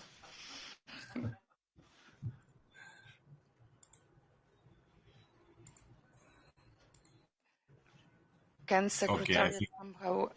all right, we can see you. Hello, hello, Apostolos. Hello. Thank you very much. Thank you, Mayor.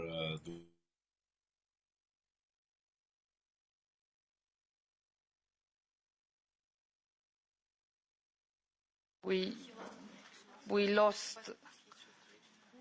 the connection, I think. So maybe we will.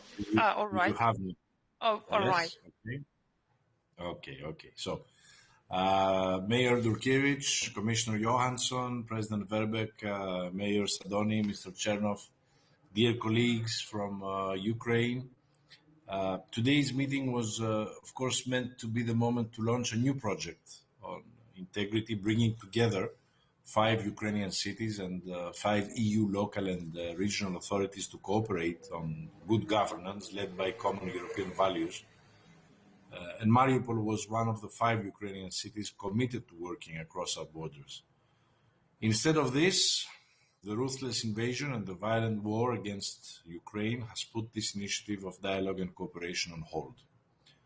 In fact, the mayors in Ukraine had to reinvent their role, basically.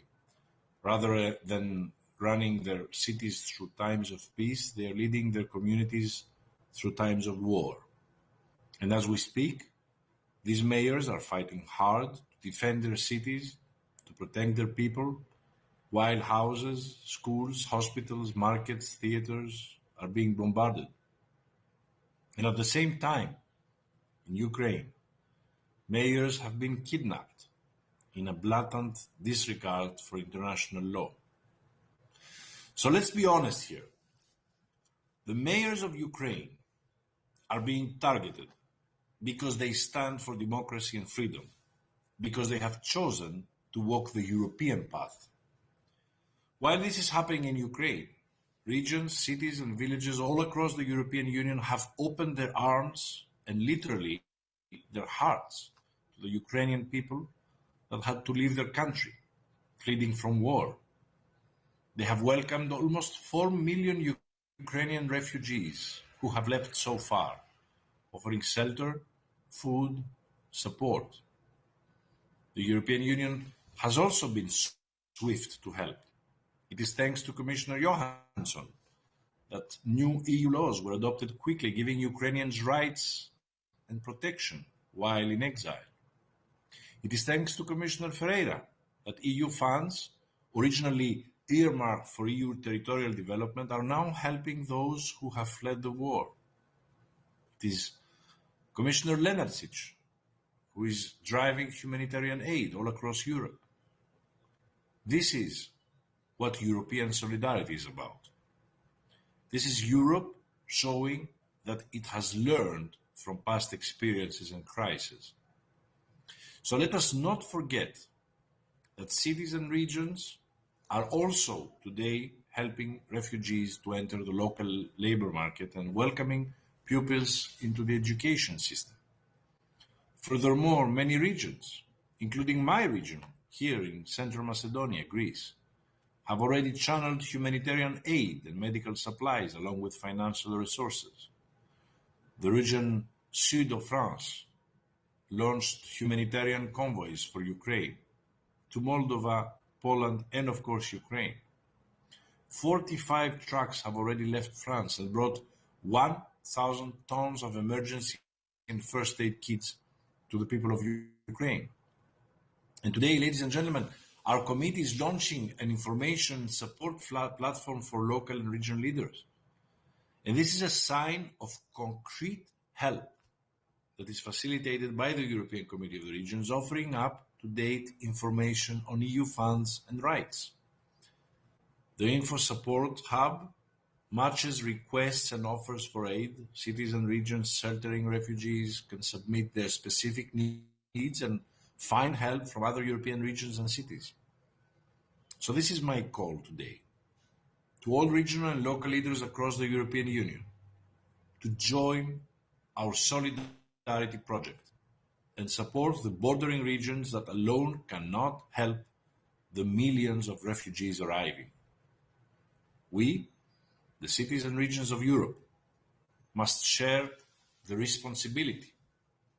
We must show solidarity in action now, and we must show what Europe is and stands for.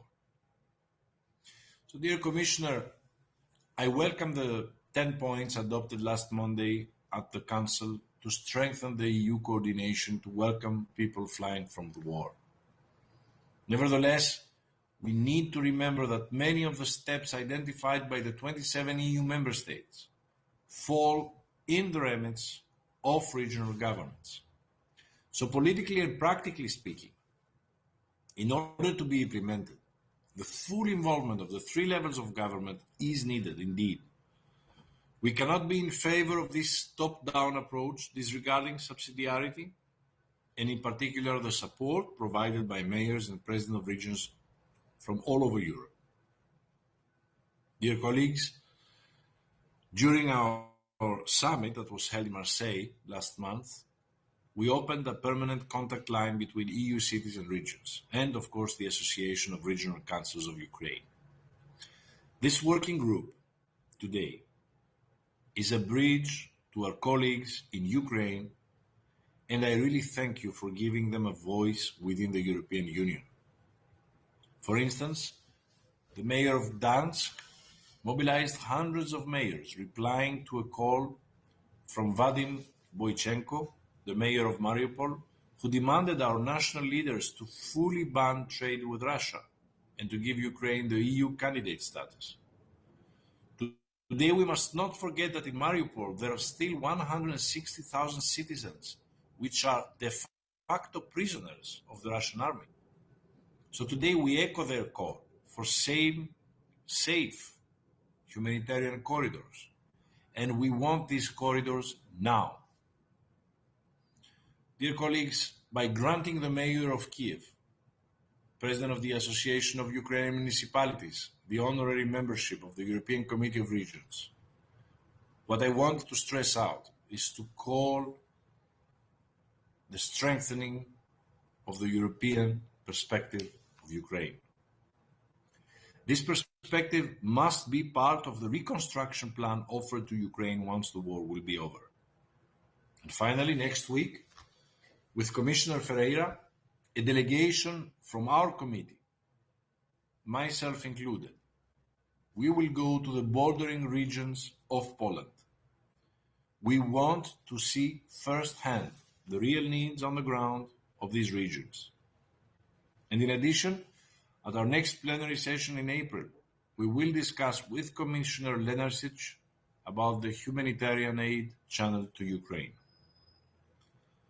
So, dear Commissioner Johansson, I want to thank you for your very hard and very important work during this crisis as well. And I want to thank you for joining forces with our cities and with our regions all across Europe. Thank you for standing firm in solidarity with Ukraine and its people, because just as we, the regions and cities of Europe, stand together with our partners and the people of Ukraine, we need also you to be there with us. And I know that your involvement is of key importance. So thank you very much, and congratulations again on this very important work that you are doing as a working group. Thank you, Mayor Dulkiewicz. Thank you very much, Mr. President. Thank you again, Madam Commissioner. Thank you very much for those conclusive words of encouragement and solidarity. Ukraine needs us the most today, and we have to deliver. Our time, money, political efforts should all be concentrated on helping Ukraine the best we can. A lot has been said, exchanged during today's meeting. We did our conclusions and registered the next immediate steps on our to-do list. I didn't ignore your question, Kieran. I do think that we need to meet even before our plenary session, but we need to arrange it with the Secretariat. But now I really would like to propose to adopt a joint statement. The text you can see on the screens. The text was agreed with our political groups. The statement outlines our joint political stance on the most important issues today.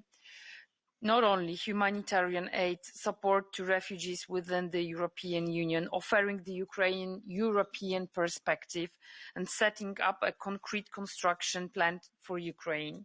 Something what is also important, in one of the points we have urgent measures to be put in place to rapidly reduce dependency on Russian energy supplies, including gas, oil and coal.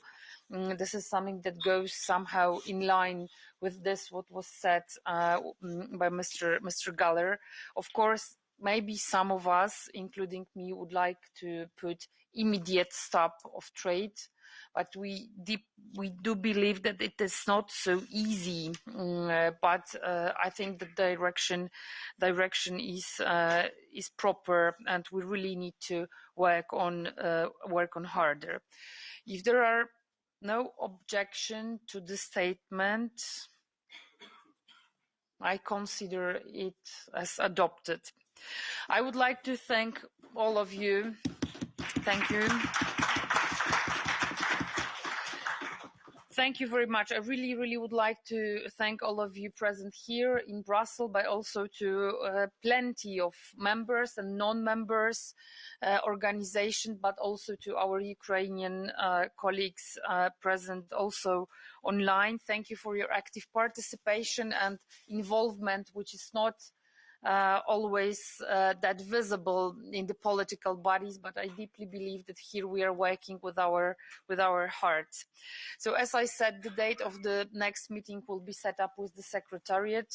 My wish is to do it even before our plenary session, so that we could also as a group present some maybe this statement, maybe something else, but I deeply believe that maybe on our plenary session, which is I think 27th of April, it will be after the war, which is our wish. I deeply believe that this could really happen. So thank you once again. Thank you to the interpreters who didn't escape. Thank you very much. Thank you to the Secretariat. Thank you to the Secretariat. And I do hope you will have a nice afternoon here in Brussels and have a safe trip home. Thank you very much.